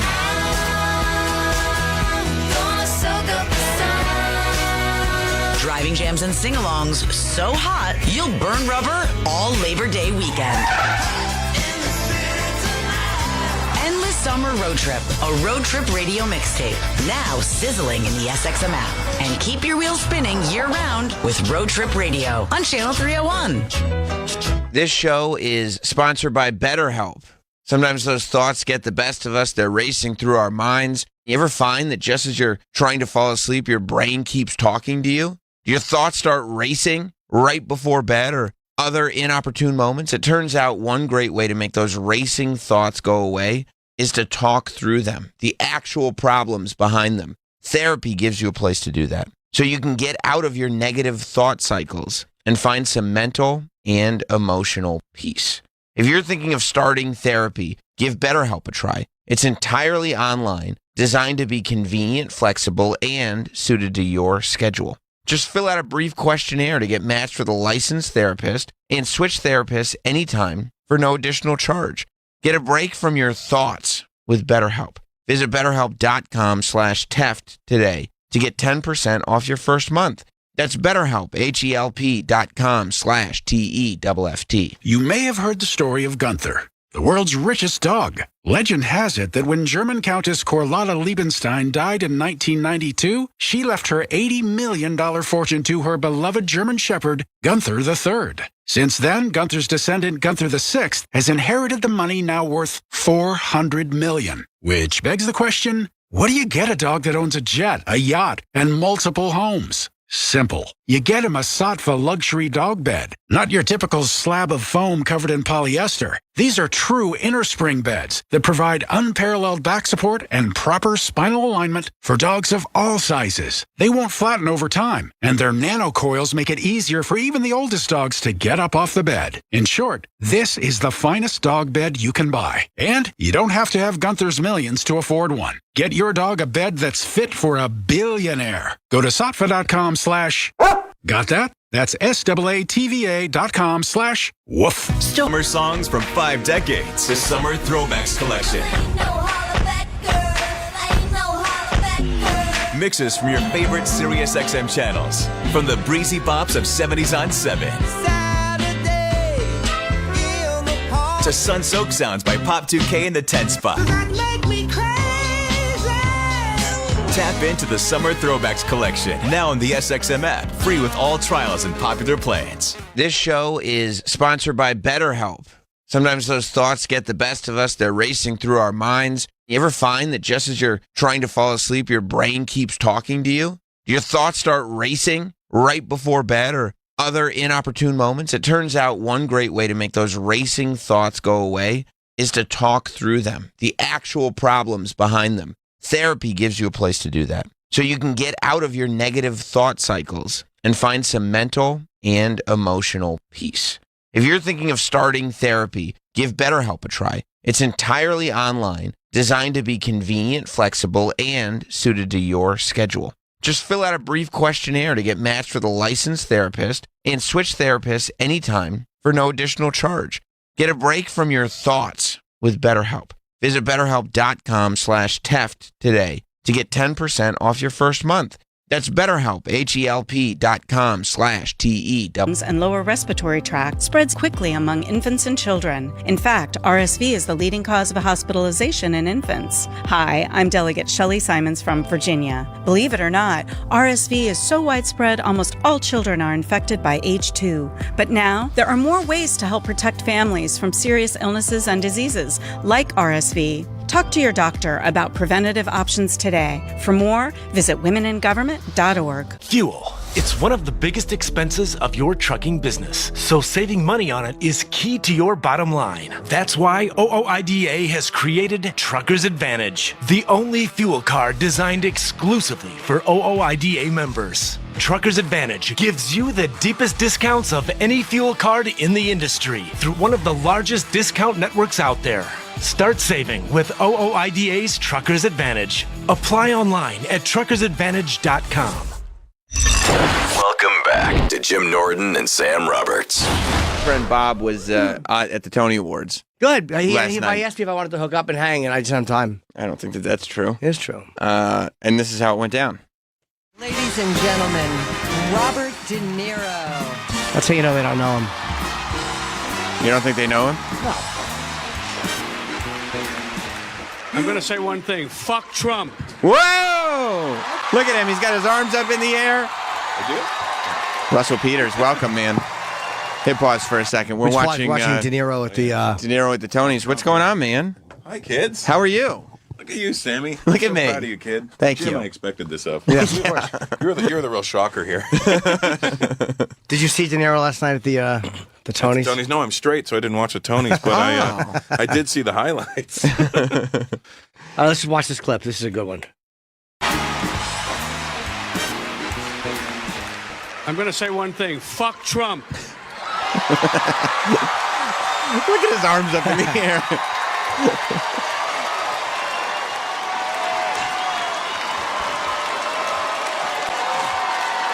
Really took a risk playing to this audience. That's what I was thinking in my head. Yeah, it's not the riskiest move, but then again... Look at De Niro looking like an old man with his fist pumping in the air. He's 74, still working hard. Fuck Trump. I'm 2 years older than that kid. Well, you know, whatever Bob says, I'm okay with. Get off my lawn, Trump. Oh, he got a standing ovation. I can't believe it. Yeah. I can't believe it. That's unheard of. Tough crowd. Yeah. No longer down with Trump. It's fuck Trump. You hear that? I'll say this. He's consistent. Absolutely. This is the guy who said he's going to punch Trump in the face if he ever saw him. He has not wavered. He said if he was in a restaurant and Trump walked in, he would leave. I like that. Didn't he bar him from all the Nobus, too? Yeah, that's right. That's the problem, is that I don't think Trump ever went to a Nobu in his life. No, but that's the beauty of it. Just get yourself a little press for the restaurant. Smart. You can't come to Nobu and there's just a picture of Donald Trump smiling eating KFC on his plane. Like, yeah. He's got a Happy Meal.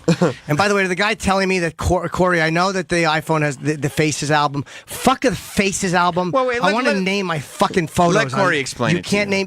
when you load it to the new software a couple years ago, Apple, all the things you've named your photos in iPhoto is now gone. Really? Piece of shit company. I just did the update, too. Let me see this. Jim is very upset because in iPhoto... You know, he named all of his photos. Oh, iPhoto on your laptop. Though. Yeah. Right. Oh, who does that? So, like, if he had a celebrity, if he wanted to look up his photo with Russell Peters, he could just type in Russell Peters because he named it that, right? And he could find it. Sure. But then they updated iPhoto to photos, just straight photos, and now There's can't look up all my your subfolders. Dude, they took them off. There's no reason for them to have done that. It's just a scumbag Well, they move. do fucking weird things, like when you buy a movie, and you would download it, it would go to your iPad, right? And now you buy the movie. And it tells you it's there, and then you ask if you want to download it. No, I fucking want to buy it. I bought it. I want to fucking put it on my iPad. Well, now they want you to watch in the cloud. And they want you to use the cloud. Yeah, I know, but when you're on a plane, it doesn't help. You're does in the it? clouds, right? Yeah. Right. It doesn't help you. I really started to hate them because of what they're trying to manipulate you into doing, and the way they're trying to manipulate people into interacting is upsetting. Yeah, and I'm friends with this guy named Denzel Feigelson. He's the guy who created iTunes. Really? Yeah, and I spent a week with him in Chile last year, and we were talking about it. He goes, I don't know why they fucked up my perfectly good ideas. They did, right? He said they took something that worked and fucked it up. Yeah, they've done some really, they really annoying complicate it things. for no reason. It does get frustrating because I have a ton of those, a ton of movies from iTunes, and you'll get on the plane like, oh, you know what I'd love to watch? Well, too bad because you didn't spend a half an hour downloading it before you got on the plane. Yeah, and now when I like some of my shit when I'm not on Wi-Fi will show up on my iPad, and then when I'm on Wi-Fi it disappears. I'm like, where'd it go? Yeah. Right. The system stinks. And you're on tour, Russell. Dude, Russell. But no, I wanted to ask you too, because we mentioned before when you came in that your openers, like guys who work with you, I mean, I'm too dirty to open for you, but guys who open for you, like Greg Rogel talks about fucking how awesome these gigs are, and he flies great accommodations. Jim said that he would like to open for you. I would put you on my show, Jim. For the amenities. The amenities alone. I don't know if Russell's crowd would like me, to be honest. I'm probably not right for that. Oh, gig. they wouldn't, but I mean, still, it'd be fun for me to watch. At Mix it point, up a who's little doing bit. it for them, right? That is a good point. Maybe Dubai. They're very conservative in Dubai. They would be Dubai bye career. They would not be probably. They would not. What would they like in my act in Dubai? All the sexual shit. Yeah, and you know what's funny is my new act has some sex stuff, and people are like, "Are you sure you want to do that act?" And Dubai, I go, "It's just the act I'm doing now. I mean, it's just the way it goes." Yeah. So you don't cater specifically towards any place. No, I try not to because it's just what's the point of being you? Yeah, I They're guess paying so. to see you. Yeah. Have you gotten to spots where you're like, oh God, like because you do these big venues. So Yeah, you no, get to I mean- other countries where you're like, oh God, this doesn't work as well in this country. Not on this tour. I mean, there's some things that if the audience isn't as mixed as I wanted it to be, some jokes may fall a little flatter than they should have. Yeah. That's just the way it goes. You don't care? I don't care. I mean, I care, obviously, but this is the act I'm doing right now. So, you know, I can't change it for you. I can, but not going to. It's a bit pandery, and it seems fucking not true to yourself. But is it weird though, like when you do, because you have people in your, we've all had celebrities in the audience, but you get guys like from the Saudi royal family, like really high pressure guys, and in their country. It's not like they're here at the Comedy Cellar, like they're in Saudi Arabia watching you, and they run the country. Well, those guys get it the most. They understand everything the best because they've traveled the world, they've studied abroad. You know, they have to keep up their appearance for whatever they got to keep their appearances up for. But they really enjoy the show because to them it's like a break from everybody just kissing their ass all day, you know? It and is, they like right? it. Yeah, and I don't talk to them when I'm on stage because you're not allowed to talk to them. Right. And nor do you want to take that chance of talking to them and saying the wrong fucking thing. Right. And it's not even them that'll get upset. It's one of their one of their followers that gets upset on their behalf and wants to kill you for their honor. So I don't want to find out what the wrong side of this train is. Right. So you don't do that. Yeah, I don't. You don't acknowledge them at all in the audience. No, they'll tell me sometimes. We're like, so and so's here. They're sitting to that. That side. Don't talk to them. Who made you nervous when they were there? I get nervous around other comics. I think is what my problem is. Like who? Any of them. Like when I always feel like they're fucking judging me. You know? Yeah, I mean, no comedian likes to know that a comedian is there for. First of all, when a comic is there for your headline set, you're like, they're going to be gone by the end of it. You always expect them to be gone by the fucking end of it. Had some friends show up the other day, and I was like, oh, at the end of the show, they were still there. I go, oh, you're still here. Yeah. You don't expect them to watch. You figure they're going to watch and see one hacky thing, and they're going to leave my show. Yeah, I'm panicking about that, too. Yeah, I hate that stuff. But wait, who was that they said in the audience, don't talk to him? It happens all the time. They'll be like, a member of the royal family's here, one of the princes, one of the princesses, whatever it'll be, whichever country. I mean, there's so many. You forget, like when you're here, you forget that there's actual royal families all over the world. Yeah, right. Yeah, and it's so bizarre because you're like, really? That's a thing still? Well, I was just going to say, when you were like, yeah, it'll be one of his followers that comes and gets you, it's like mind-blowing that there are countries where the people feel so passionate and good about their leaders. Well, you know, it's a weird world we're living in where people feel passionate and good about so many other weird things too, right? Yeah. Yeah. Who's opening for you? Jake Johansson. Oh my God. Yeah, Jake is really good. Yeah, Jake's a beast. You know, I was such a fan of his growing up as well. I used to record him when he was on Letterman. And then when I heard that he would work with me, I was like, are you shitting me? And he's clean and he's hilarious. Yeah, he's Jake really Johansson funny. is really funny and completely TV clean. No, he gets does he get dirty? I've never dirty, but it's funny when he does swear. I'm like, it's so weird. I've never heard you swear before. You know. So he'll do like 20 minutes in front of you in these places, 20 off the top, and he'll know what to do in like in again Saudi Arabia, Dubai. He's fine. He's the least of my worries. Out Really? There. Yeah, I'm more worried about me than I am about him. So you've performed in Saudi Arabia? I have, yeah. Because that's got to be like insane. You don't adjust at all, even when you're in Saudi Arabia. I mean, they tell the promoter, aka one of the royal family members, will pull me. So they won't send you their cronies. They'll come to you direct. because they're cool like that. They'll come to you direct. Other people, they probably send their crime. Yeah, they'll send like some fucking flunky for somebody else, but the prince will actually come and talk to me directly. He'll be like, "Hey, I'm so happy you're here. Thank you. Listen, do me a favor. Don't mention religion. Don't mention the royal family." And I go, I was going to do that anyway. He goes, "Try not to do too much sex." I go, huh? I look at him and I go, "We all have sex, man." Yeah. Wow. I go, "We all have sex." And I go, we don't all have royal families and we don't all believe in God. So how about, I'll do the sex stuff, but I won't be as graphic as I could have been. He goes, "Thank you. That's all I ask." And it's not like you will do this. Yeah. They're very, very like any other gig. They just come up and go, they're look. very apologetic about it because they're like, "Listen, I don't have a problem with it, but these fucking people will." Well, and how do the people react to it? Like, is there They sort of dug it, dude. In Saudi Arabia, when I got on stage, I basically Greg was on that show, wasn't he? I'm sure he was. Yeah, Greg was on there. I took Greg Rogel, one of the Jewiest sounding guys in the world, to Saudi Arabia to perform, and he fucking killed. Of course he did. He again, Rogel is fucking hilarious, man. Yeah. He kills. Yeah, he destroyed. And then, you're performing, and I'm standing in the middle. So I'm standing on stage in the middle because that's where the aisle is. Because they had the men on the right and the women on the left. They wouldn't mix. Sure, they don't mix them. Yeah, so I stood right at the aisle and performed to the aisle. And then if I was talking to women, I would just turn my body, and if I was talking to men, I'd turn my body. Perfect. Yeah. Is it awkward, though? It was for maybe like the first couple of minutes. And then you just get used to it. It turns into what it is. You do an hour in that session. That's hour and a half. Wow. Yeah. They're trying to modernize things a lot Very over much, there, right? Very much. That guy's doing some big changes over there. It really is funny because you hear about it because WWE just did a big show over there too, and that's why That shit is huge. over there. Over there in India as well. Yeah.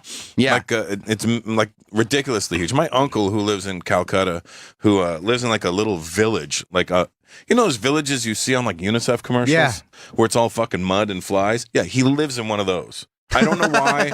I asked him if I could buy him a condo. He's like, "No, I like it here." I'm like, "This is weird." So I go to his place, and it's like one of these just cement wall places he lives in. It's just like they put cement down, and they don't put like a floor really. They just put like cement walls, Just walls. and a tin roof. Do they know you there? And I'm sure they do. You're Yeah, all but known. like not in those little villages. No? They just know that I'm not from there when they see me. So I go to my uncle's place, and he's got like posters of fucking Stone Wrestlers? Cold Steve Austin on the wall, and who's the guy doing acting now?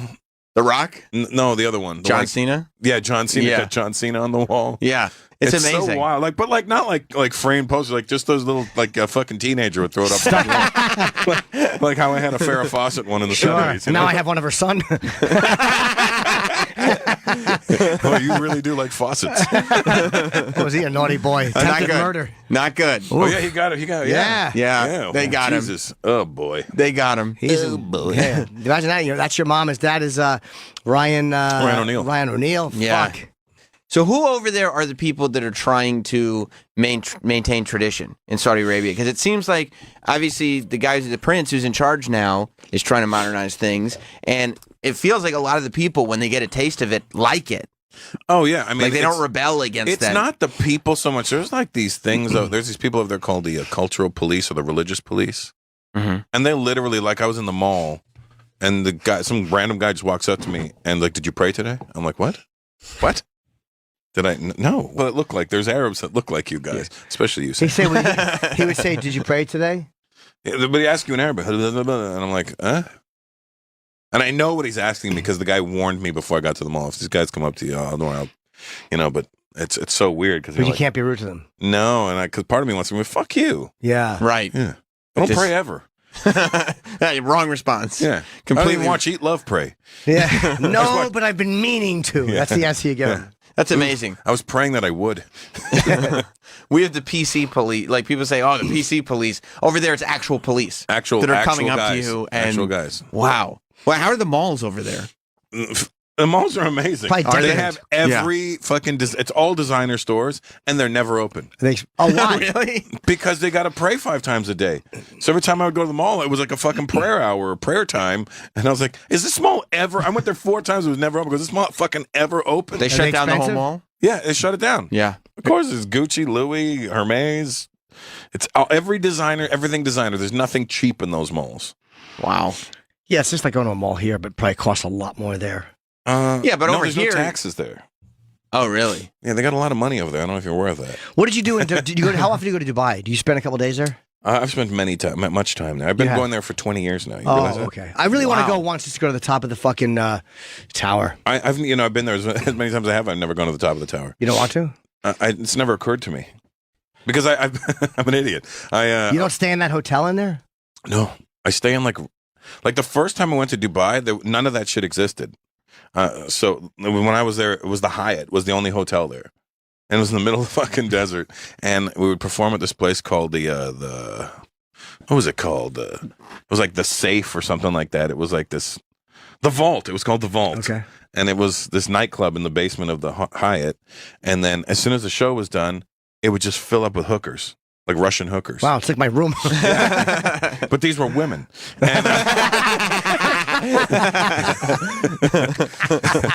And, I didn't realize they were hookers, and I thought like I thought these women saw me at the show and I killed or something. Yeah, because they were all like talking to me and like friendly, and I'm like, all right. How expensive are they there? It's got to be crazy. Well, that's the thing. At the time, I didn't know. I didn't have money. First of all, for frivolous vaginas. Sure.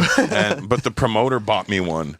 And I was so scared of AIDS in like 98, 99. Sure. And that because we didn't really know much, especially back then even, that I just took her up to the room and jerked off on her. That's all I did. That's fine. I was like, you know what? That's I don't. safe. Yeah. I was she like, was probably happy too. Like, I don't have to do anything. You're just going to jerk off? Yeah. So, that's what happened then. But that's why you haven't been up to the top of the tower. Well, and then every time I go back, there's something new. There's a new Mall of Emirates, or there's this new hotel, there's this new this, and then by the time you get there, that tower ends up at the back of the fucking list. What's a hotel that's amazing to stay in there? I'm dying to go to Dubai. You really want to go? Yeah, I've been saying it for Who years. Kid goes a lot. He does. He sure does. DJ But Who Kid goes everywhere all over. He does. My buddy it never makes sense because I'm friends with the guy and I know he doesn't know how to DJ. He's terrible at He's DJing. terrible. He's a a horrible DJ. I'm actually doing his show later. I'm going to remind him that he's a horrible DJ. He told me when he started DJing, 50 Cent asked him to DJ and he hadn't done it before. Yeah. And this is you're a guy who's like a DJ guy, like you like vinyl DJs. Yeah. This will drive you insane. He took, the 360 machines with the buttons on them? Yeah. The sound effect machines? He got 2 of them. And he just put a bunch of songs on them and actually programmed one of the buttons to do a record scratch sound effect. Yeah. Oh, yeah. No, I So know he all would just about sit there pushing I the remember buttons. his mixtapes back in the day. Yeah. And I was like, what is this? Bam, bam, bam. And then the song would start. And you're like, what is that? Is it good? Yeah. And it was always the same cut. Right. Because Hookah his DJ was terrible, and so his mixtapes weren't on the skill of DJing, but what he would do is he would steal songs from studios. So artists would have unreleased songs because the tape was stolen. Who Kid would steal the tape and then release a mixtape. That was the whole purpose of buying the Who Kid mixtape back in the day. Because he had 50 Cent stuff before anybody had 50 Cent stuff. Right. He's basically the guy that broke 50 Cent. That's right. That's right. But it was all unfinished stuff. Yeah, it was like all these demos. Right. And I remember like buying one of his mixtapes and it had like this one version of a Biggie song that had Keith Murray on it that never came out. And I was like, where the fuck you get that? He goes, I don't know. Yeah, and he always has that smile. I don't know. I just got it. Yeah. Well, that's not out. I don't know. Yes, the bitches gave it to me. I think he'll just give him shit. He always has the baddest bitches with him. He really does. Of course he does. So what's the best hotel in Dubai? I don't know. There's a 7-star hotel in Dubai, but I've never stayed there. Why, you don't want to? No, because I have to end up footing the bill. Oh, yeah. And then and the problem is when I'm on the road and I got, say all of us were on the road, I'm not going to go stay in a different hotel than you. That's cool. So I'm not... When Jim and I literally the last time Jim and I were on the road together, not the last time, when we went to Montreal though, Jim stayed in a different hotel. He was at the W, you were at the Hyatt. At the Hyatt, yeah. I stayed at the Intercontinental because I hate the W. The Hyatt's shit. I literally would sleep on the fucking outside under a stage before I stay there. But the other ones itch me. I can only stay in certain hotels where I can't sleep. I don't like the bathrooms in the W. They're too fucking... Yeah. I like my shit useful. I don't want to take a dump through opaque glass. You know, with a girl just watching shitting. She can see your silhouette fucking sitting there with a newspaper. Yeah. I like that the newspaper was huge. It really was. Yeah, I'm a little guy. I read big papers. You did get us into a nicer hotel in L.A. than I would have gotten into without you, though. Which one? So I have to give you credit for that. Motel 8. Nice. Otherwise, he was at the 6. You up in by 2. Yeah, we stayed at the London, which is great. Yeah. Oh, the London's nice. So what is the hotel in Dubai that Jim has to see? I want to stay in the one in the Burj Khalifa. Star. You got to stay. Is that the Burj Khalifa? I think it is. No, right? no, that's the Calvin Klein Hotel. The 7-star, is that the sailboat one? I don't know. What do you Look for what do you got there? 7-star hotel. It is the sailboat one. Yeah. Yeah. What's the sailboat hotel in Dubai? What makes it a 7-star I don't hotel? know. Like how Like- nice can you make it? There it is. It looks like the building is shaped like a sail. That's the the one sail. where you can golf at the top of the building. Oh my god. That's the one where they had Tiger Woods golfing at the top of the building one time. They had somebody running around the building. I think David Beckham jogging around the building. Like that's pretty fantastic. I mean, it does look like a very nice bathroom. I That's a would nice like room. to stay there one day, but I think I would have to be on my own, and then it's going to cost you a fortune. How much Yeah. do you think a night is there? I don't Probably know, what over does it say? $150. Easily. I mean, they might have a Groupon. Yeah. Check the Burj Khalifa. I want to stay in the fucking. I want to get a girl to go over there with Here, me. why don't you do this, Jim? What? I'm going to be out there. I think for January. I'm going to be out there in January shooting my new special in Abu Dhabi. How's Abu Dhabi? I hear that's pretty nice. It's pretty cool too. How do you decide like where you're gonna shoot I just these? did. I told my brother shit really early, right? I think maybe even before we got on tour, I was like, I think I want to shoot my next special in Dubai. And he goes, okay. And then we came back and goes, how about Abu Dhabi? I go, sure. What's the difference? Which is nice? They're both nice. They're both nice. Abu Dhabi and Dubai are always competing with each other. They're the same royal family, but different brothers or something. So they're, I see. So it's like, they're always trying to one up each other. Hence why, Emirates Airline is amazing. And then Etihad, which is the one out of Abu Dhabi, came up with these suites, the private suites, where you have your own bedroom, a living room, and a shower. So that's why everything is amazing because they're competing with each other. Yeah, and they're stinking rich, so they can do whatever they want. So we all benefit from that. We or all anybody benefit. who's going over there. Well, they also benefit. I mean, $40,000 a flight is. Oh not, my God! Is that how much it is? Wow. With private suites, I think something like that, right? 30, 35, Maybe they $40,000. could. Maybe they could send me and a young lady friend, and I'll give them a review. Yeah. Let them know I'm that sure you'll that'll give be them, great. We fucked on that plane. No council review. This was bad. See if you can make a deal for. Please kill Mr. Norton. See if you can make a deal for social posts. What about like 3 Instagram posts and a Twitter mention? I'm open to Look all at that, of it. $6,000. That's not that bad. A night. U.S. dollars. Oh, that's a. Oh, it's only $1,600 a night. $1,600 a night. That's not bad at all. No, brother. Why aren't we staying there? Although the panoramic 1-bedroom suite is $17. There's 11 of us when we're on tour. I'm not paying fucking $2,000 By the way, a night for that's still a everybody. lot of money. That's the cheapest room. Dude, it's a lot of money. But I'm Look at just that saying one. that I would have expected. $9,000 a night. $9,000 a night. Look at that bed.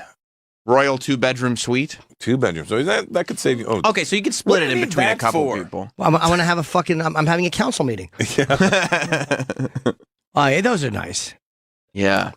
Now, are you, Russell? Would you, if the meeting in Singapore goes well, are you watching this between Trump and Stump? And that's right. Would you then go like, okay, maybe we're opening up North Korea a little bit. Maybe it's time Russell Peters does a show in North Korea. Well, Would I you think- be the first comedian to do North Korea? If there was to be, I would like to be that guy. Yeah. But I think it might be Ken Jeong or something. Sure. Or Yoshi Abayashi. Yoshi. Hey, I just want to open for you in North Korea. Hey, tell Jim Norton say hi. But you would do it for sure, right? Oh, hell yeah. Yeah. I mean, first I got to do South Korea, I think. Yeah. Oh, You've never I done. haven't done South Korea. I just did Japan for the first time. How was that? Amazing. It was ridiculous. I got a standing ovation when I walked out. Really? Yeah, and we didn't expect it. They had to keep moving the venue to a bigger venue. I mean, it only ended up like 1,500 or 2,000 seats, but I mean, again, Japan. Nobody thinks Japan. You're going to go there. Right. Musicians go there and kill it all the time. But, Right. Comedy, it's something you have to really understand English for. Yeah, you have to understand the nuances and what makes it funny. Sure. Where's the biggest place you're doing on this tour? So far, what have we done? We did Wembley Arena in London. I think it was 13 or 14,000. And then we did Sydney, Australia. Again, that same venue. I think we sold it out 5 or 6 times now. And, The Opera House? No. Opera House is tiny. Is that the only venue It's you not know tiny. in Sydney? I've been no. No, I because did. the Opera House is just full of small rooms. No, but there was one venue in the Opera House I did like 3,000 people. It was a room with a bunch of comedians on it. Yeah, I did that about 10 or 11 years ago. That Opera House. Yeah, I didn't even sell it. I just literally did it with. Jim, he does bigger rooms. He does. Jim's bigger. respected. I'm not. He does. That's the trade-off. He does bigger rooms than my Netflix special reach. Yeah, Russell does huge rooms. We did that. Whatever it was called. They changed the name every time the Serena go back. When it was about 13,000 people there too. It's pretty nice. Not too shabby. Not too shabby. Yeah, I would go and watch Russell do it. I've seen Russell came to my HBO. The first thing I did for HBO, which was 2006. We were promoting Lucky Louie, and I did a half hour. It was myself and Kevin Brennan that night. It was, I think, the first time Russell and I met. Yoshi brought Russell, and you're such a good guy because we're both big Kiss fans, and you brought me a nice Kiss book, which I did not have like a photo, but it was beautiful. And I was like, what a sweet guy this is, just to bring me a nice welcome gift for my half hour special. It was good, yeah. I look back on that, and I was a fat fucking pig. But I mean, I look back on mine now and watch myself get fatter throughout the special. How bad do you want a photo with the original four members? It's all I think of, how I fucking took a gig, a really good money gig for me, when they did the Rock and Roll Hall of Fame induction, because I didn't know if I'd get the picture. And I will regret that for the rest of my life. You didn't do it? I didn't go get the picture. Oh, you took a gig that No, night. but I didn't know if I would get the picture. I didn't know if it would happen. Gene Simmons said it probably wouldn't have, right? No. I said I know. I didn't know if I'd be backstage with them. I didn't know if I'd get it. And I said to Gene, would I have gotten that picture with the four of you? And he goes, of course, we all know you. Oh, and I literally, that's a terrible I thing would've to sh- hear. I Yeah, but wish- Gene's will always say shit like that to you. No, but he's kind of honest though. I think he would have said no. And they all do know me. All of them would have known my face. I haven't met Ace or Peter yet. Oh my god! And I really got. I think we should get on top of Peter first because he's in his 70s now. I would love to. Yeah, I'm sure Peter's wife is very proactive in his Lydia? career. Yeah, no, That's his her name. ex-wife, His right? ex-wife. I forget his wife's name now. She's nice though. I saw her at Black That's how you know Sabbath. we're Kiss geeks because I you know know. their ex-wife's name. Yeah. Yeah, well, technically, no, his third wife from, Yeah. Well, his I have a first nice- wife was the Coppertone model chick. That's right. Yeah. Yeah, I have a nice. I did some hard rock. I was at some hard rock thing, and Peter and Ace were there together. Wow. And Ace was playing, and Peter came out and did a couple of songs. That's pretty cool. It was fucking great. Well, why don't you tell me about these? Why don't you call me and go, hey. I didn't know about it until they were there. Okay. I didn't know about it until they actually both I always showed feel like up. Florentine's getting that call before me. Yeah, I forget that you're such a Kiss fan. When did you Oh, start? you used to see how much Kiss feeds I follow on my Instagram. Really? Yeah. That's amazing. I got a nice picture with them tonight. I figured that. I figured it'd You be got nice. Peter and Ace on Together, a picture? yeah. Oh, that's good. When did you start? Like, so when you're growing up, is it all hip hop and Kiss? Well, no, I mean, you got to see. I got my first Kiss album in 77. Okay. I was still 6, on my way to 7. It was Love Gun. Oh. And then that just changed everything for me. Even I think Destroyer was mine. Before, Destroy, yeah, that was a run right before. Yeah. Well, wasn't Rock and Roll Over in between that? Yeah, Destroyer, Rock and Roll Over, and then Love Gun. Yeah. So I when got did you Love- become a hip hop geek? Somewhere in the early 80s. My brother was listening to funk and stuff, so. But at that time, there was rap songs coming up, but they still didn't have the name hip hop yet. So we just thought it was Right. we still thought it was funk because they were rhyming over the funk songs, and then we didn't know it was rapping, and then we're just like, oh, it's like some thing they're doing over this, and it sounds kind of cool, and then and then ta-da.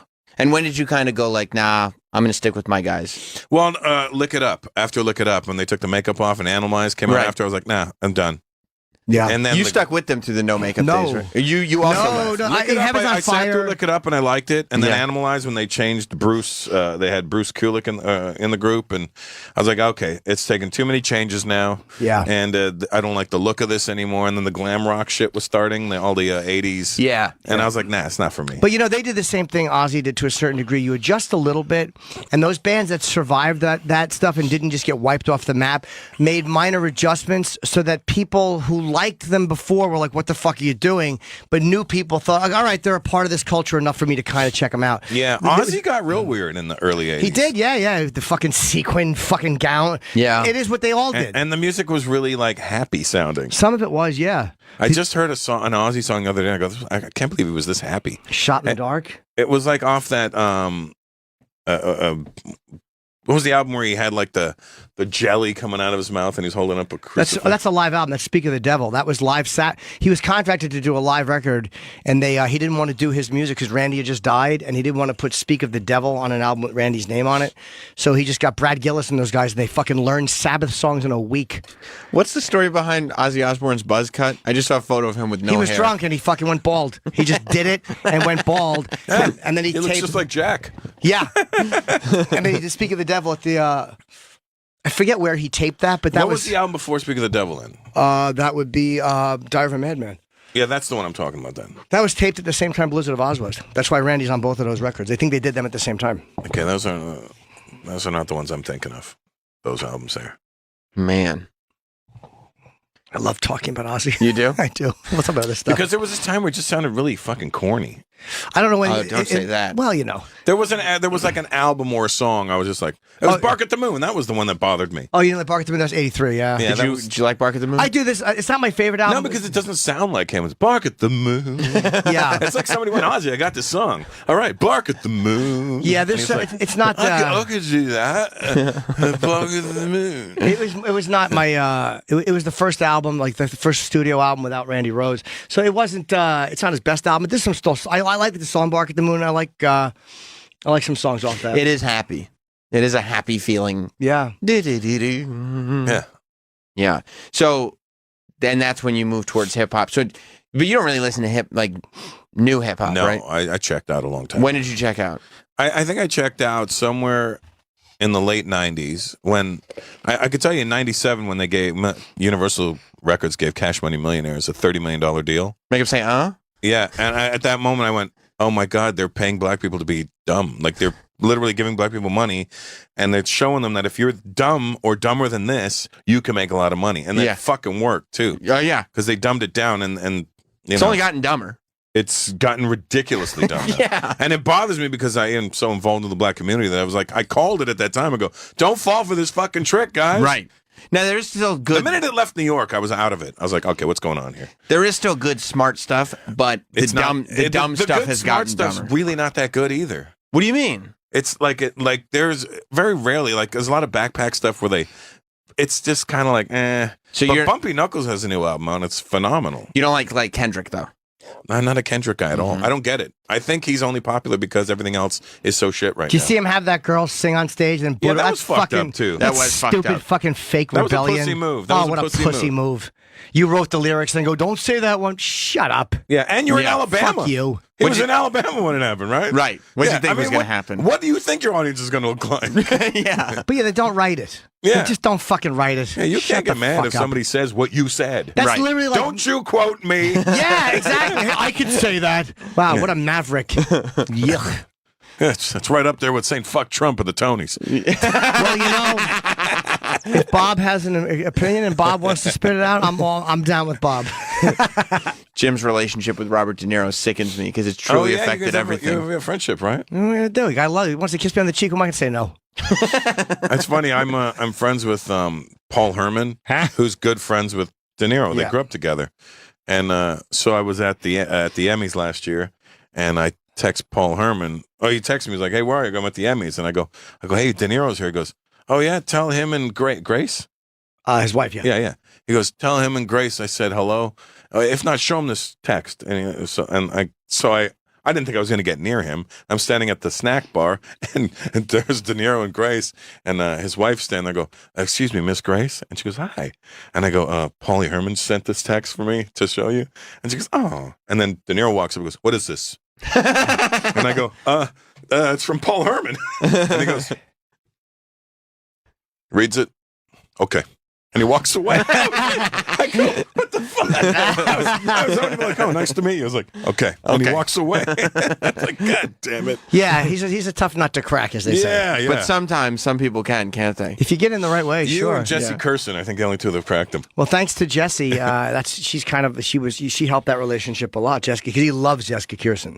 She was very close. She's to him. great. I had her open for me last year. She's hilarious. She's We should have her fucking on the show. hilarious. She's a really funny person. Yeah. She's very funny and really cool, and she should crazy. be much bigger than she is. I agree, man. You know, she's a very unique comic, and she's completely honest on stage. Yeah, she's not full of shit. No, she doesn't do things to do things. Right. No, I really. Yeah, she's great. Yeah, And she killed it in front of my crowd. She did, right? Yeah, she did. She's aggressive.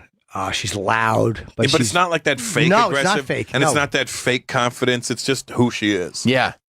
Yeah, and she hates her own guts, which is fun to watch. Yeah, well, I think like we all that? do. Yeah, I think, of course. I think if you don't hate yourself, you can't be a comic. Well, you should, yeah. You're probably not going to be one I enjoy.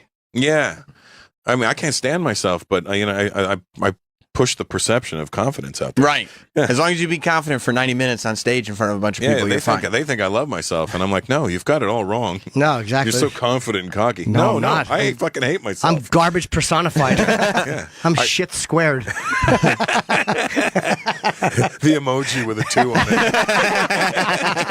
I'm the 3.14 of shit. Are you single now? No. No. Oh, you're in a relationship? Yes.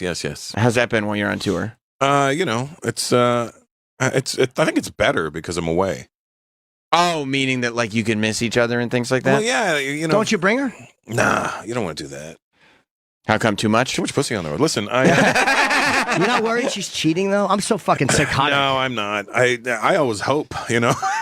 I'm looking at the front door at all times. Wait, have you ever had a girl cheat on you? Yeah, I have. Did it fuck you up? It fucked me up. It happened in my early 20s and my late teens, so it fucked me up to this day. You know what I mean? So it kind of fucks, you know. Would you dump a girl now if she was doing that? If she was I would fucking use someone? it as an excuse. Oh, to dump her. You know what I mean? Dude, it's the same thing Mark Norman said when he was in here. We were like, aren't you worried about your girlfriend cheating on you? And he's like, no, part of me would be relieved. Yeah. You know, to get out of it. Then I could get out of it and everything would be fine. You get out of it unscathed. I mean, you become the victim. Right. It's always easier to get out when you're the victim. How long have you been in your relationship for? 4 years. We're engaged. 4 years? Oh, you are? Okay. Yeah. You're engaged? And you're still going like, well, we're engaged, but if she cheats on me, I can get out of it. You know, I don't want her to cheat on me, but you know. Where are you getting married? You know where? No dates. Oh, you don't have a date. Nothing. Just you're engaged. It's been engaged for almost 2 years now. Is she impatient or is she like, No, yeah, she's we're cool. doing She what we're lives doing? with me, so what am I going to do? By the way, Russell has, sorry to interrupt you. Russell has a bunch of dates. We didn't mention any of your dates in Ontario, California, Lincoln, California, Saratoga, Pala, California, Welch, Minnesota, Montreal, of course, just for last, where Sam and I are also going to be. But the and big Forest one. Hill Stadium in Queens. Yes, that's August the one I'm 18th. excited about. August 18th, Forest Hill Stadium in Queens. So if you're here in New York and you want to see Russell, you can see him there. There's a whole That's a bunch big of one dates. too, you know. I'm sure it is. I was trying to Anything with switch it up. stadium on, it's not going to be small. I was trying to switch it up because we did MSG, we did Barclays, we did what's that other one that Louis shot a special in?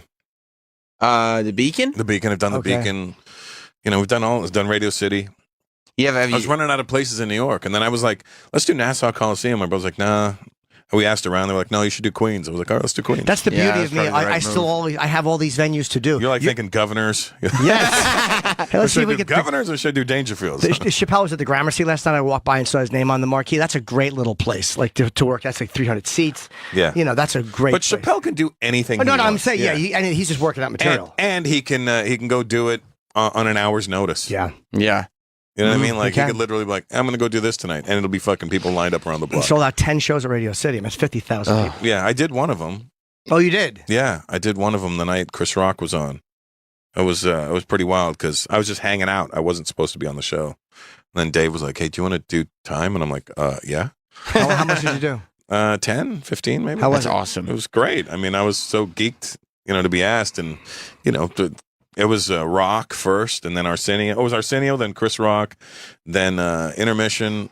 No, then Jeff Ross, or then Intermission, then Jeff Ross, and then me, and then Dave. Oh my God, what a lineup. Yeah, it was pretty wild. That's amazing. Yeah. I just saw Chris at the Comedy Cellar, and they invited me to do something on his album. It was like he's doing sketches on his album, so I just went over and did this. I was a very 2 lines. Yeah. On his album, I did That's a awesome. sketch. Yeah, it was. Oh yeah, I texted you. It was really Yeah, that's weird. really cool. It was like so last minute. I just see him at the cellar, and the guy was like, "Do you want to do something? It's around the corner. We're doing it now." And I was like, I'm gonna go home. I'm tired. And I'm like, just go, you fucking asshole. You almost didn't go? But I'm saying to myself, I'm so much. I'm just go. I'm like, what are you doing? Yeah, no. I didn't go. even know what it was for. Yeah, that's a Chris Rock album. It's still, Exactly. I don't have a relationship with Chris. Like, the first time I really spoke to him was at that Dave show, and I was drunk, so that doesn't count. He's one of the most one of the brightest guys I've ever met. Like he's like just about life stuff. He has a really if there's something going on and you want to bounce it off somebody, whether it's about the business or life, he always has a smart answer. Always. It's like a therapist. Yeah. He doesn't even know it. He doesn't even know you're picking his brain. I'm friends with all the other Rocks. Yeah. Tony, Jordan. I just met Ken. Did you know Tony Rock has a twin brother named Ken? No. I didn't know this either. What does he do? Unless it's just Tony lying to you. Yeah. No, he Sorry, sounds. Tony, it's Ken Clifton. He sounds and looks exactly like Tony too. That's the I weird did not know Tony. He might have said that. What am I supposed to have Tony Rock in? Or were we not here when he was in the building? part. I was. We weren't here. Okay, because I love Tony. I haven't seen him in years. I'll show you this guy. I took a picture of him. I was like, really? he goes, yeah. I go, Tony's never mentioned. He goes, yeah, he's not. You ever watch Tony eat a burger? I told Tony 15 years ago. It's Tony's brother Ken. Yeah, looks just like him. Yeah. But nobody enjoys food more than Tony Rock. Yeah, because he doesn't gain any weight from it. Watching him appreciate a burger, I told it was one of them. It was like a work of art. Tony has the most horrendous diet you'll ever see another human have, and he doesn't gain a pound. Yeah, still the same, thin. Wow. Why was he so appreciative about the burger? I don't know, but he would just the way he would put the ketchup on and delicately treat it. Like he really, I always liked that about him. Like this is a guy who appreciates his food. He he doesn't take it for granted. He loves what he's eating. It was just fun to watch a guy appreciate food. I eat out of necessity, and I get fucking mad at myself after each meal. Oh, me too. You do? I eat pretzels and tortilla chips in Tampa, and I'm just pinching my stomach before I walk on. Well, I mean, but you had the lamest snacks. I know I do. Like you're like, oh, I can't. I was so bad. I had tortilla chips. All right, so I remember Chubby Jim. He was so much happier. He was. I really wasn't. I was more depressed when I was fat than I am Really, now. I would love to. I mean, I just started losing weight. I don't know what the fuck's happening, and it's good. It could be AIDS. I don't know, but whatever. I'm happy with it. Sure, whatever. I mean, that's the one. People don't want to talk about the upside of AIDS. Yeah, that's right. It's a size 30 pants. That's right. Yeah. Lesions, whatever. Yeah, there's the downside. Let's call it acne. Yeah, I'd feel if I were traveling all the time like you are, I would just want snacks all the time. I would want to treat myself. That's one thing I've knocked out is snacks. Yeah? I stopped snacking altogether. You can't manage though a diet though if you're going, I mean, unless you just bring your food with you.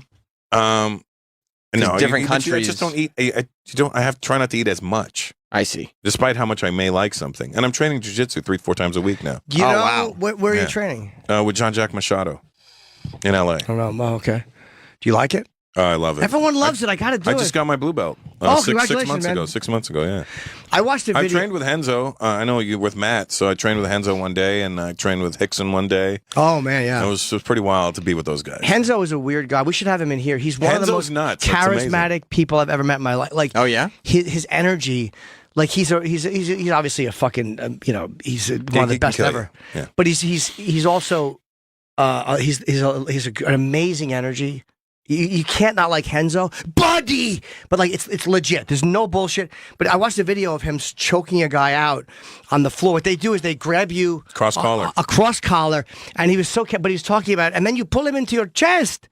And he goes out, and you watch him, and it's like that's what you can do to a guy with his jacket on. Just grab him and pull him in and strangle him out. He's really big on the cross collar and going deep in the collar. Yeah, Sarah told me that. He's like, I won't even give a guy a blue belt if he can't choke you out like this. He'll see it. Me and Matt Sarah have been on the train in the winter, and he'll see a guy in a winter coat and be like, oh, that's a gift. That's exactly what I do. That's what I do. I'm looking at guys with jackets, and when I'm at parties or clubs or bars, and I see people knuckleheads, and I'm looking at what he's wearing. I'm like, all right, I can take his sleeves, I can take his jacket. I'm looking at everything on him now. That's so funny. How big's his neck? And there's video of Henzo going after some bouncer. Some guy was rude to him. This story, he doesn't have jiu-jitsu fucking expert distance. I would love it, Jim. No, Henzo always has a fight story. Henzo's a fucking maniac. Like he told us some story about it was in the paper too about he beat up some guy for being disrespectful to his wife. I don't know who Gracie is. Grazie. Henzo Grazie. He's very grateful. Do you know how much I would love it, Jim, if you trained jiu-jitsu and you also didn't respect jiu-jitsu distance, so you started starting fights? Except you didn't know that you were not skilled yet. Got beaten up. Like it was after 2 lessons and you started doing karate kicks. It happens, People want to test you. I was in the Philippines. Some guy, I was sitting there. I got into this lounge after the show. It was about 12 of us sitting around. We had this little section. I'm literally sitting there. I haven't moved. I haven't walked in the club and I sat down. I didn't leave my seat at all. Some guy was being a jerk and messing with somebody with our table, but I didn't see it happening.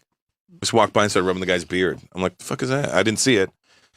Then the guy walks around to me and he's like, hey, are you Russell Peters? And I'm like, yeah. And he puts his hand out, so I shake his hand, but I could see in his face he's a dick. Yeah. So he goes, get the fuck out of here. And I go, no, I'm not leaving. Right? And he goes, what are you doing here, motherfucker? Not like, hey, motherfucker. It was like, right. What are you doing here, motherfucker? And then I got really mad and I was like, funny enough, I'm here fucking your mother. And I'm holding his hand really tight now because I'm looking at him because I'm sitting down and he's standing up. And then and he goes, oh, you're a hard handshaker. You're a firm handshaker. I go, I do jujitsu. He goes, so do I. And I swear to God, he goes, Let's see who has the best jujitsu. As soon as he said it, I pulled his arm straight, threw my legs up, put him in an arm bar. Did you? Yeah. And then he tried to fall forward, and I kicked him right in his face. Good for you. Yeah. And in that moment, it's like all the hours and hours and hours of training. You were like, "This is the greatest thing I'm ever." sitting here. I'm not fucking even getting up. Yeah, that's I didn't get amazing. out of my seat. This guy came and attacked me. That's amazing. Wouldn't you like to learn how to do that, Jim? I would love And then to. I literally sat back up after they dragged him away. I just sat back up. Where's my drink gone?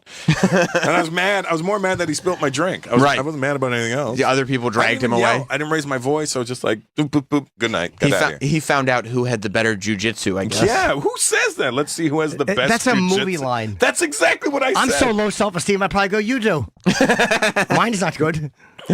Wow. I had to respect my teacher. I want to take it, though, just because Just go with Matt. He's amazing. Well, he's in Long Island. Yeah. Henzo has told me to come. Henzo's here in the city. Yeah, he's on 435th Street, I think. Matt took me down there and introduced me to everybody. I've interviewed a lot of those. They're great. Even Paul Giamatti's doing jiu-jitsu on Billions. Yeah. And he trains at Henzo's. Does he? Yeah. I got to do it. In the show. Wouldn't that be cool if in real life Paul Giamatti was just in your jiu-jitsu class? Everyone says I would love it. It's addicting. Is it? Like I jones when I'm not training. How much do you train? Like 3-4 days a week? 3-4 days a week. And like how long I'm considering, I might call Henzo tomorrow and try and train with him tomorrow. What time do you go? I usually go at my pace, usually around 1 p.m. In the afternoon? Yeah. Do it, man. Why not? Should. I don't know. What the fuck else are you doing? I know. I have no You reason. would dig it, dude. I'm very flexible. And your confidence will go through the roof. You know, you're a natural jiu-jitsu artist. Watch this. Yeah. Oh, wow. Oh, my It's God. also not the first time you would have put your legs behind your heads. Well, no, I'm not a bottom. No, I meent for the cleaning. Oh, I do like a good cleaning. The old meat whistle there. Give Daddy a cleansing.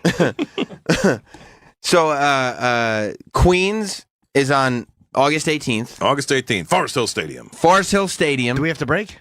In a few minutes, we will. Oh, it's only 10:20. Okay. Yeah, no. I was just I gotta piss. reminding people that they should go see Russell Peters, especially if you haven't seen him before. And especially if you have. Russell's very funny.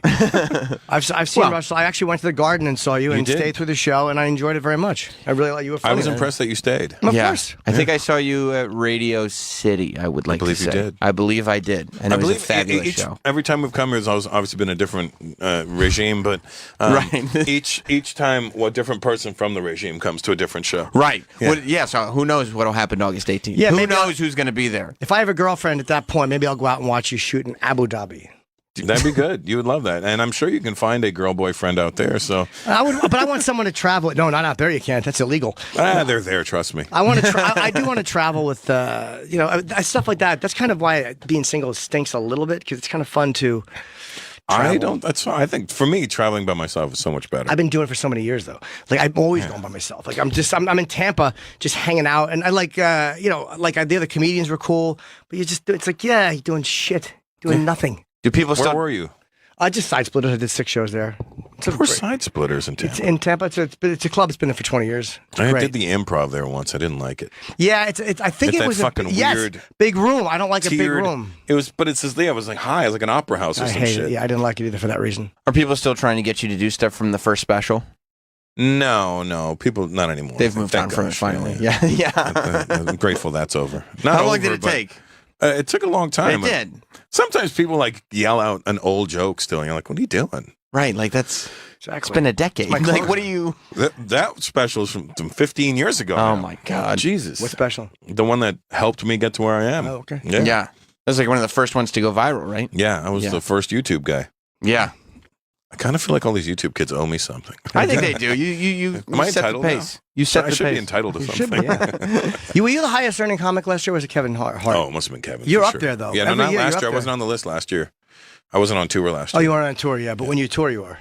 Yeah. Russell quietly makes that list every year. He makes a lot of money for You know, I himself. was- More money than almost any. I made it comedian. up to third at one point, and it never got mentioned. They were all fawning over Jerry Seinfeld and whoever else. Let's was- just be, yeah. Well, we the comedians notice it. Every comic knows Russell. Yeah, Every comic I knows watch Russell. the way comics look at me that don't know me. I do like the way they all look at me like They give you that- dismissive? He's not they so give you- great. They give you the look of who the fuck are you? And I'm like, well, I'm 30 years in the game, fuckhead. So Yeah. Right. they respect my hustle. And they would you? literally don't know that he makes more money on a tour than they've made in their entire careers. I'm very well aware of that. We'll be back with more Jim Norton and Sam Roberts. When you need a laugh, SiriusXM is your home for great stand-up comedy with exclusive channels from Kevin Hart. It's about to go down. Comedy Central, Jeff Foxworthy and Larry the Cable Guy. And Netflix is a joke. Hey, it's Tom Papa. Catch me on Netflix as a joke. And SiriusXM's own comedy greats, Raw Dog Comedy, and clean comedy for everyone on Laugh USA. This feels right. SiriusXM Comedy, channels 93 to 99 on your SiriusXM radio, online, and on the SXM app. Mental Health Radio on SiriusXM is for the moments when life is hard, for when you're dealing with a challenge that seems overwhelming, for when you need support and hope. Bringing NYU Langone Health's leading psychologists and psychiatrists to you. Mental Health Radio can help you navigate difficulties like anxiety, depression, substance abuse, and more. We're facing a crisis right now. We want to be here to help you. Mental Health Radio, your 24/7 resource for advice and support. Available now on the SXM app. This show is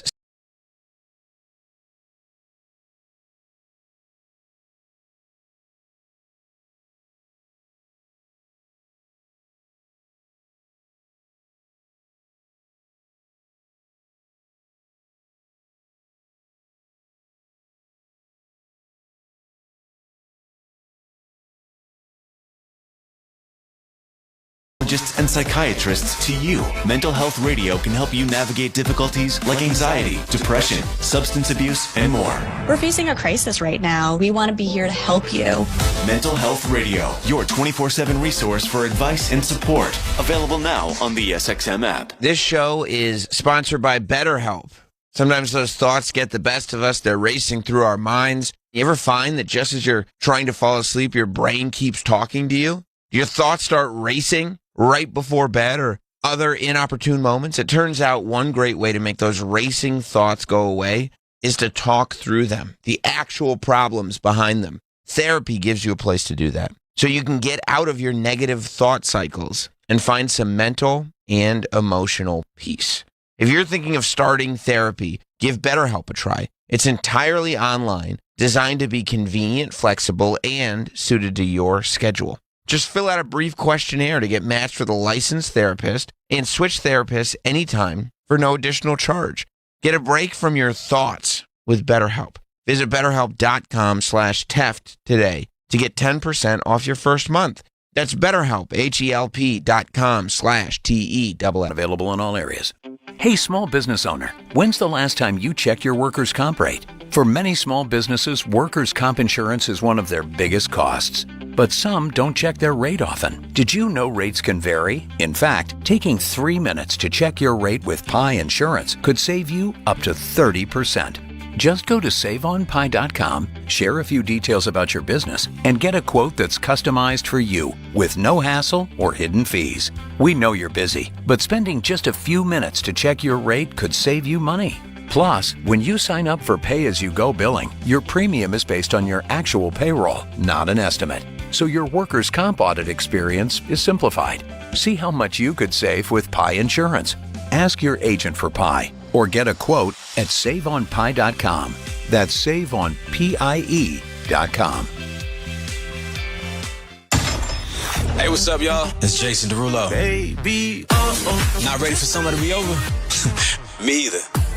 That's why I teamed up with SiriusXM Pandora now to count down Pandora's most thumbed up tracks in the last 3 months with some guest hosts you'll probably recognize. Hey, it's Bia. Hey, it's Anita. Hey, it's Pink Panthers. Pandora's most thumbed up songs of the summer. Now playing on the SXM app. And check out Pandora's most streamed tracks on SiriusXM Pandora now. Channel 3. This show is sponsored by BetterHelp. Sometimes those thoughts get the best of us. They're racing through our minds. You ever find that just as you're trying to fall asleep, your brain keeps talking to you? Your thoughts start racing right before bed or other inopportune moments? It turns out one great way to make those racing thoughts go away is to talk through them, the actual problems behind them. Therapy gives you a place to do that. So you can get out of your negative thought cycles and find some mental and emotional peace. If you're thinking of starting therapy, give BetterHelp a try. It's entirely online, designed to be convenient, flexible, and suited to your schedule. Just fill out a brief questionnaire to get matched with a licensed therapist and switch therapists anytime for no additional charge. Get a break from your thoughts with BetterHelp. Visit BetterHelp.com/Teft today to get 10% off your first month.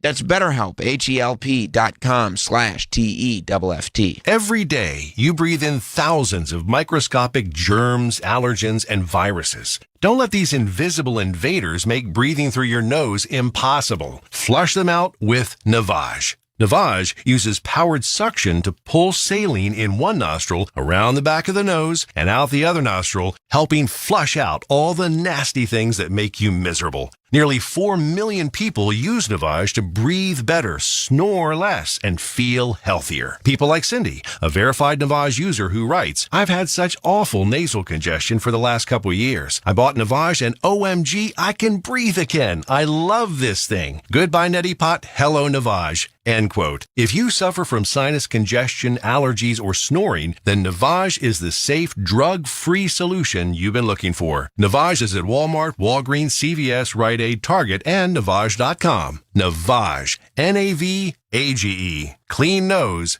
Healthy life. Need a good laugh to make your day better? Gather around the bonfire with Big J. Okerson and Robert Kelly. They'll hilariously touch on everything from comedy and sports to entertainment and pop culture. It's great fun sharing your stories, their stories, and top stories.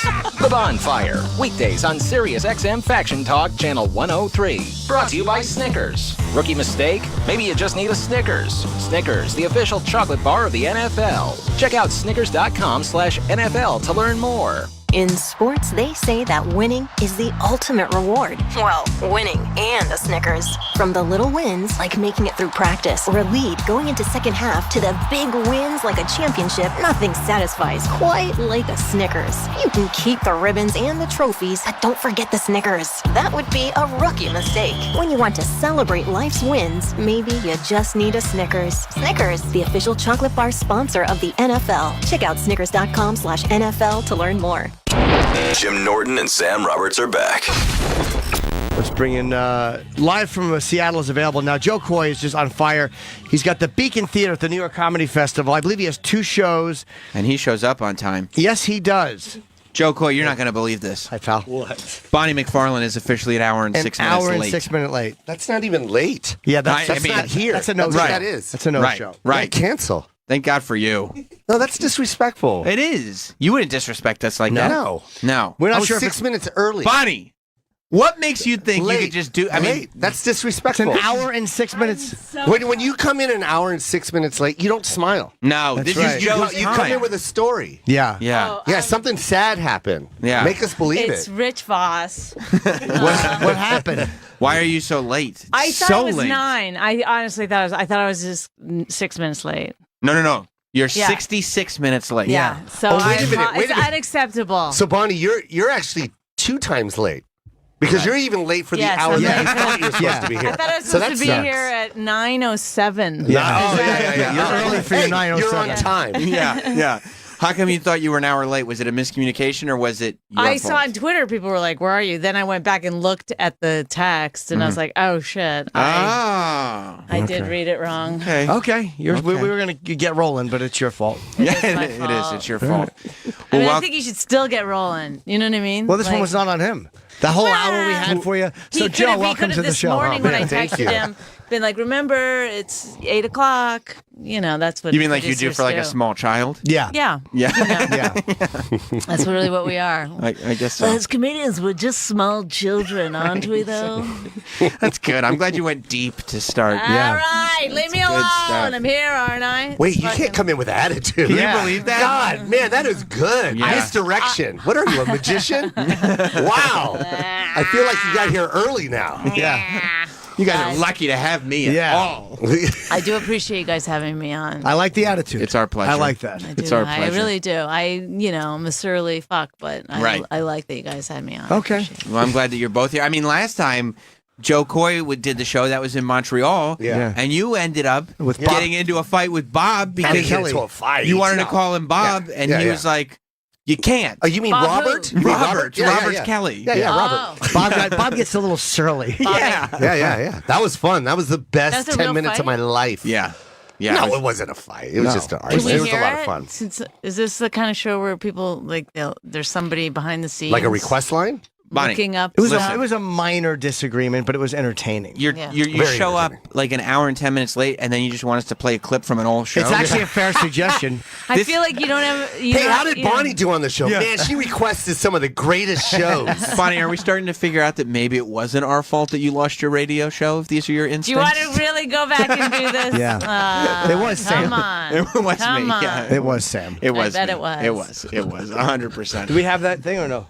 What, the Bob Kelly? No, Yeah, no, I I'd don't love to think hear we just one have line it of on it. standby. No. Can we grab it? I would love to hear one line of that. Yeah, I'm sure we could find it. Because it was just Bob's. Oh, now that it's his idea, it's a great idea. Well, I didn't say it was a great idea. That's Jim, why. you're a genius. Yeah, I kind of figured go back and grab it. 'Cause I Yeah. forgot about that. Actually, not a bad idea, Jim. A little history never hurt anybody. No. Yeah. And the Emmy goes to with the best selection of an old show. Sure. Jim Norton. It was right. a fun clip. That's right. Well, welcome, Joe. I'm so happy here. What's Welcome, been happening Bonnie. in your life, Why you? Samantha? What do you Why mean? do you have a beard? What Yeah. happened? What's going on? His hair is just wrapping around from the back and coming It's up. funny. the front. Right. Your beard is the hair you've always wanted on your head. That's right. That's It's right. like a perfect consistency, whereas up top, not so good. Not as good. But that's what you have to do. As you have to make a choice. You either have to start letting it grow to where you bring it down because it's not going to be up anymore, Right. or you get the weird hair plugs and that can end in disaster. Yeah, that's bad. Did you shave So- yours off before? Were you losing it, or did you just got rid of it? No, I just shaved it He because I had a was full losing it in head the of back. hair, and he said, "You know what? Yeah, Some I got guys friends. do. I I've got done it. friends that do that. Yeah. Full head of hair and they shave it. They'd rather be bald. I've kept my hair very, very short, and I've had a full hair. It's thinned a little bit, but I did this long before it thinned. Right. I like it like Why? this. Oh, I just like it. Yeah. I have calyx too. oh. You do? Like shit. It's too much to Yeah. do in the morning." No, it's fucking horrible. My hair when I have hair stinks. Do you look like shit when you have hair? I do. Yeah, I do. I look worse. Worse with hair. I'm sorry to hear that, man. You're as handsome as you've ever been. You know It's that, not right? really. Yeah, I appreciate that. I'll That's take nice. that nicely. That was Yeah. very nice. You could take it as a compliment. It I'm is not- a compliment. Yeah. She means it well. Yeah. She would never insult me. Bald, bald seems You like know me. Yeah. bald seems like an easy lifestyle. Bald is just good. Yeah. It's so good. I don't have I to mean, worry normally about I find it hairstyles repulsive, and but any on of you that guys, shit. it's fantastic. But you have to, I mean, Your husband has a full head of hair. A good head. That's one thing Voss has a good head of hair. But he wears a And a hat great- all the time. He What's he does. doing? Yeah, well, there's nothing under it, but I mean, he's a good head of hair. he's a good hair. Grass doesn't grow on a busy street. Have you ever heard that saying? No, right, I I've get heard that. you have a plump ass. How come you can't take more of this? That has nothing to do with what we're talking about. You're That's asking in a my fortune cookie. comments I've heard about my ass. That's a non one. sequitur. No, grass doesn't grow. I on a- swear to God, I think you said ass doesn't grow on a busy street. I didn't get it. oh, I Asses thought don't grow. It was actually Asses funny don't that you went I completely apologize. in a weird direction. I totally misunderstood you. I really thought she said that.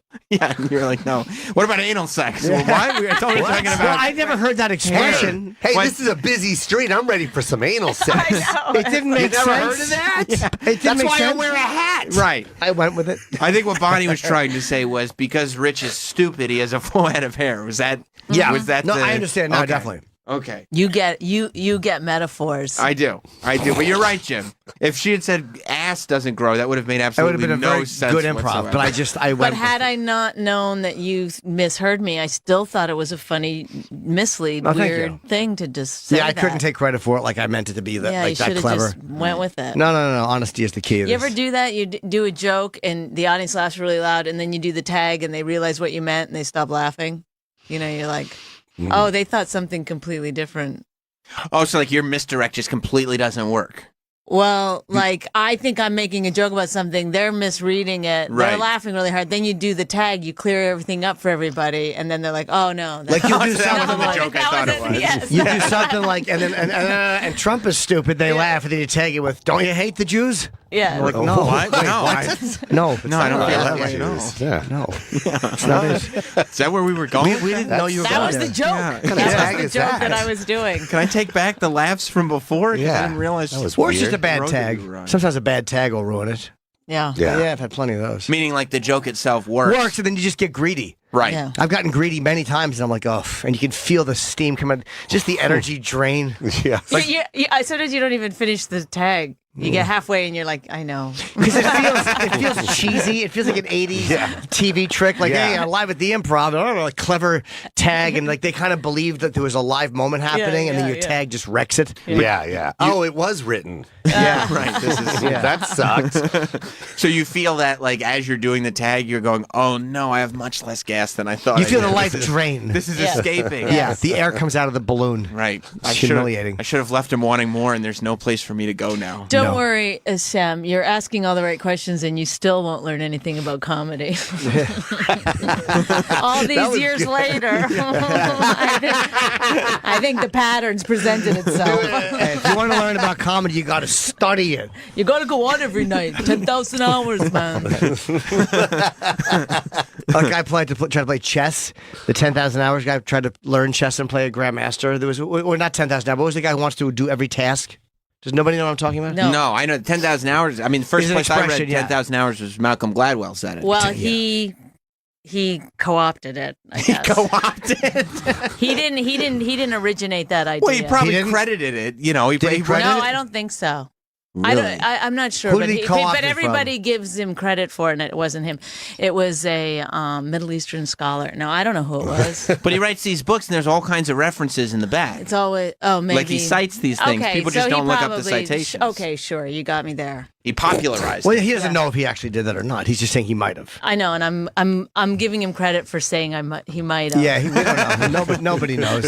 It is possible. I give him credit for being on the fence on even. How's your podcast?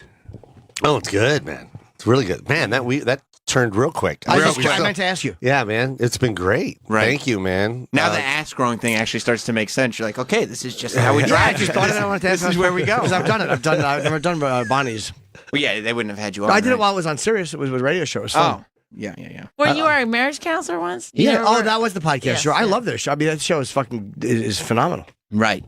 It's very funny. You're talking about My Wife Hates Me. Uh-huh. And what's the name of Joe Coy's podcast? It's just Koi Pond. Koi Pond. Yeah, man. I like that. So fun. Oh, that's It's a a play on your name. words. Yeah. Yeah, I love man. that. I love wordplay. Mhm. You do a lot of that in your set. I do a lot of that, yeah, man. The puns. Koi Pond. Why? koi Why do pond. I show up? No one likes me. I'm an asshole. No, Yeah, I we was all just like thinking you. that. Because you're perceptive about how people feel about you. That's why you Right. show up. Yeah. Bonnie's don't main know. strength is her self-awareness. Yeah. I know. It's like as soon as I start talking, I go. I'm annoyed with myself. Right. Yeah. Right. I get that. No. I'm obnoxious. No. I understand. You're so used to you're a nice guy, Joe. Yeah, I'm a nice guy. You're nice to people. You don't, When the venom comes out, the venom comes out. Can we Right. find the Bobby clip? Yeah. It's right here. We have it. Oh, do we have the moment? yeah, this is Oh, it. okay. Yeah. Okay. You want to see? This is Yeah, because funny. I will say that. Yeah, I've always known Joe to be like a nice guy. Very a nice, mellow dude. Always, when we did Chelsea lately, he was always a good guy to be on panel with. Just a fun guy. And I a lot of times when I see like a nice guy comedian, I go, this is strange because all the comedians that I know are just miserable and saying awful things about each other, and it's just to you. You should say they're miserable to me. to me. Right. Among each You're right. other, we laugh and trade jokes. That needed a citation. Miserable When we're to out me. there by ourselves, it's all good times. We hang out. Pats on We the backs. help each other with our acts.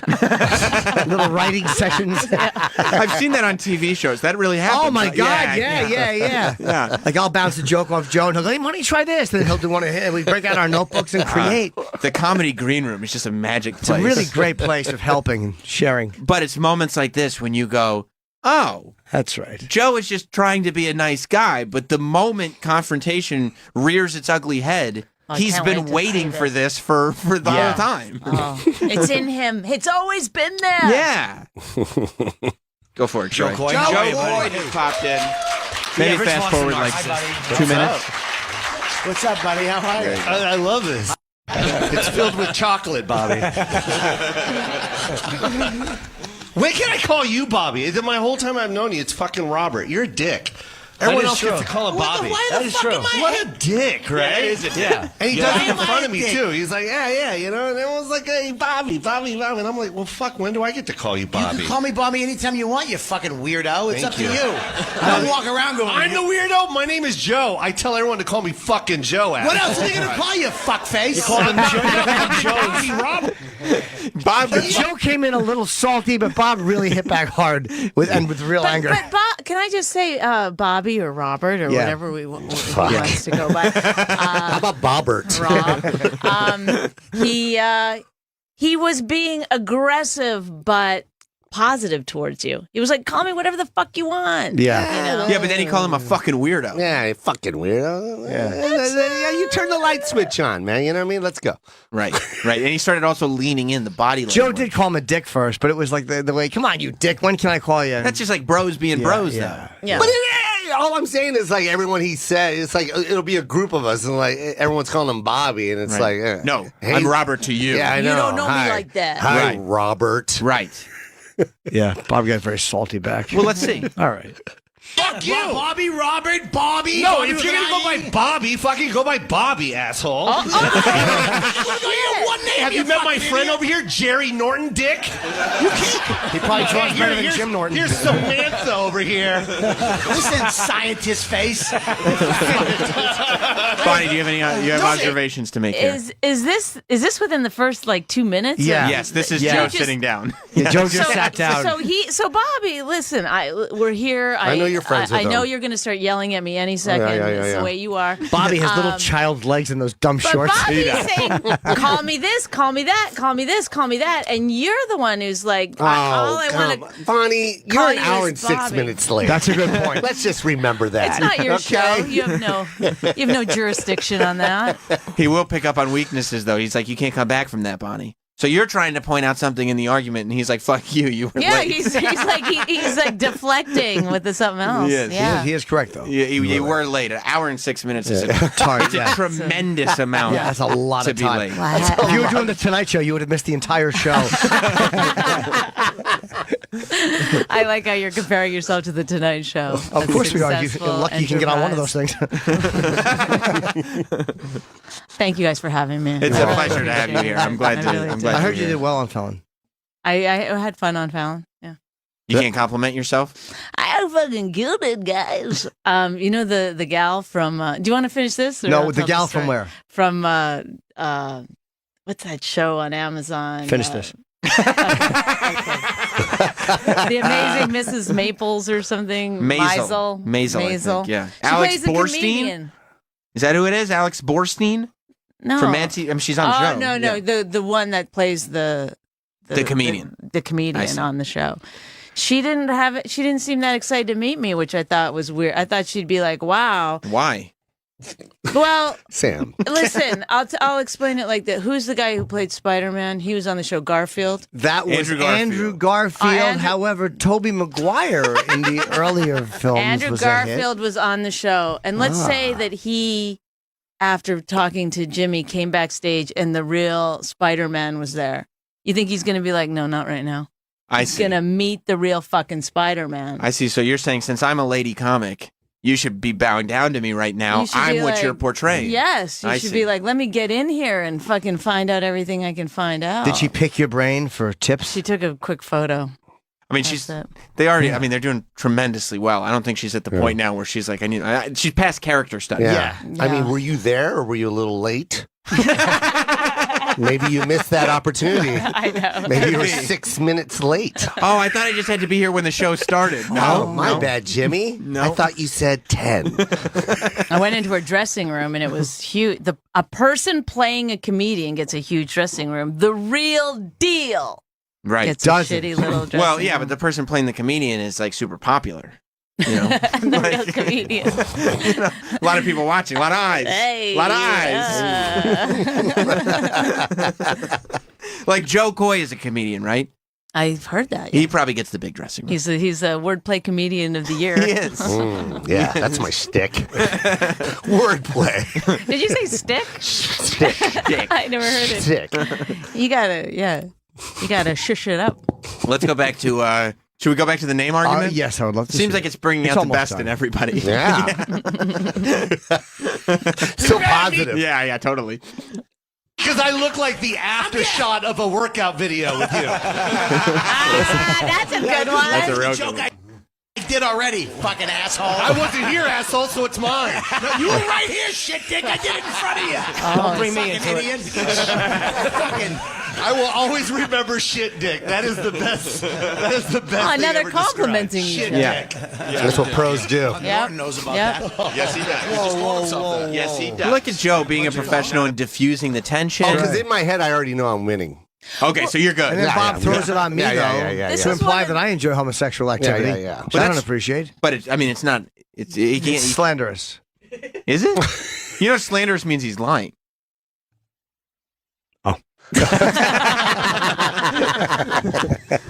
This is like a perfect, though, you could show this to a class, a university or something, Canadian college. And, this is how interactions should go. You get mad, then somebody says something funny, then you come around. You know, that's like comics. They can switch, they can turn on a dime. And you diffuse, and then everybody's happy again. But them coming around is usually just a technique while we're thinking. Yeah. Like literally, let's think of the audience when you're like, you guys were a great crowd. No one says that unless we're thinking of something. It's a fucking pausing trick. Yeah. Oh, man, you guys are good. Who cares about that? Out of all the shows, this one's the best one. Right. Yeah. Right. How do I get off of this motherfucker? What am I trying to think of? Where's my next joke? You guys are great. You've never been in front of I did my closer already, and I still have 10 minutes. You never been in front of an audience that you're like, these guys are great. I got to compliment these guys. I have, but it's usually a technique. It's usually something you're pausing and your mind, the one part of your brain is going, and your mouth is opening, and that garbage is flying out of it just to keep them calm for a second. Joe, you play like huge rooms now. What techniques can you do in rooms like that, or do you not even need techniques? No, I still play it like a club. You know what I mean? Like I always want to change it because you got a lot of people that are coming a lot. You know what I mean? A lot of regulars. Oh my God! Really? Repeating, traveling to see me, and you see them. Yeah. So it's like I got to change it up. I really do, and it's like it doesn't matter if it's 2,000 or whatever. It's like I see the one person in the front row. It's like fuck, I got to change it. So they're traveling. Me. They're following you like the Grateful Dead or recognize something. people in your audience? Yeah. I got a few like that come. Wow. You know, especially if I'm on the East Coast side, they'll people swing. People really love wordplay. What? Sorry. Man, I'm sorry. I would have got that if you were here earlier. Koi pond.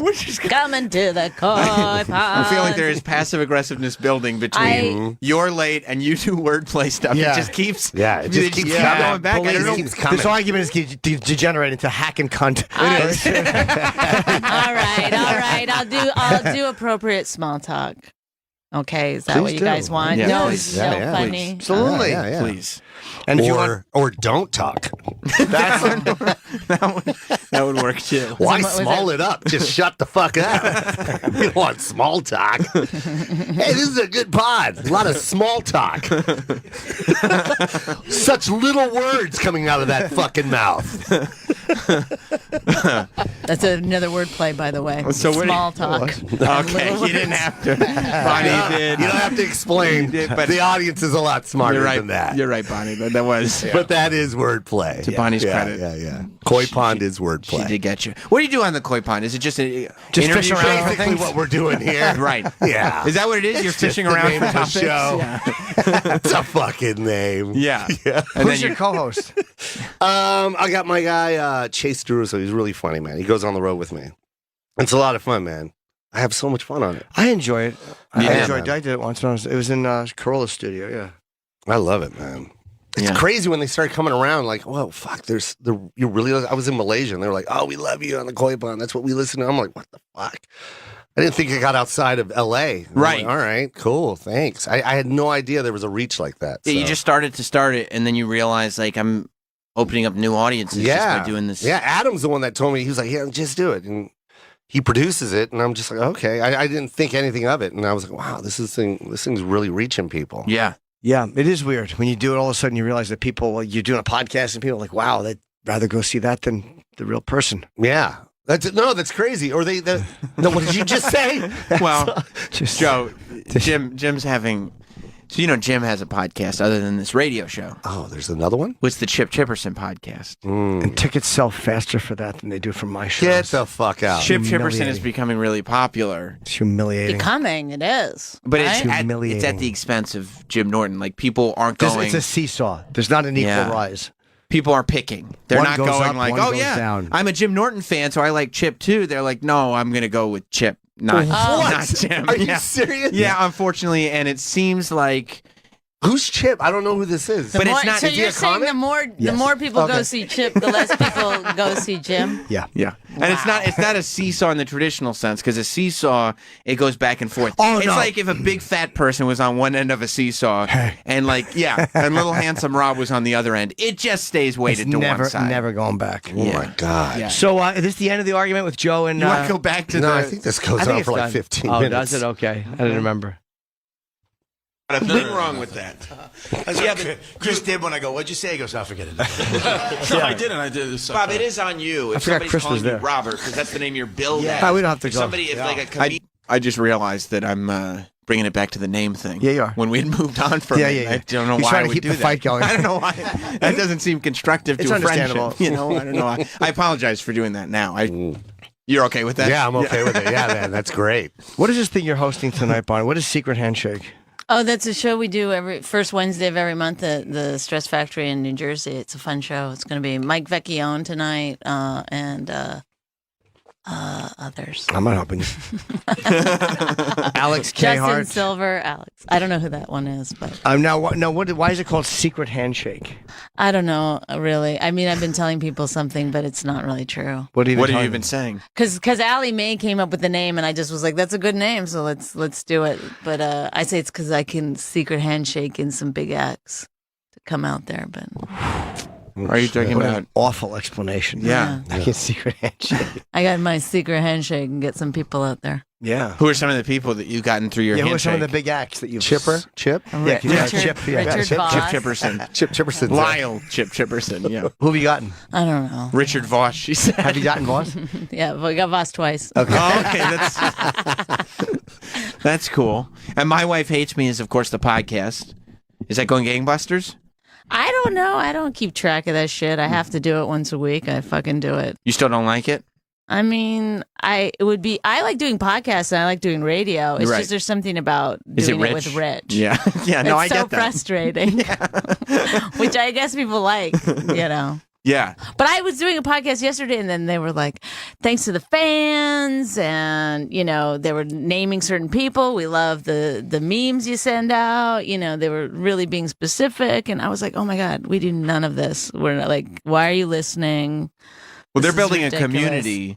And you stay in a hole of self-deprecation. I know. Like I've it never doesn't seen. work. Doesn't help. No, you no, know? of course not. Why? My podcast has no reach. And No. if somebody's told me they're from Malaysia listening, I'd be like, what are you doing with your life? You shouldn't Like, listen to it. You shouldn't listen to Yeah. it. Well, it's, I mean, It's I know different than the koi pond. That he's putting something out that he's proud of. Right. Yeah, he right. likes it. Well, it's brand new. I'm always a little embarrassed, to be honest. It's with a you. newish podcast, right? My Wife Hates Me.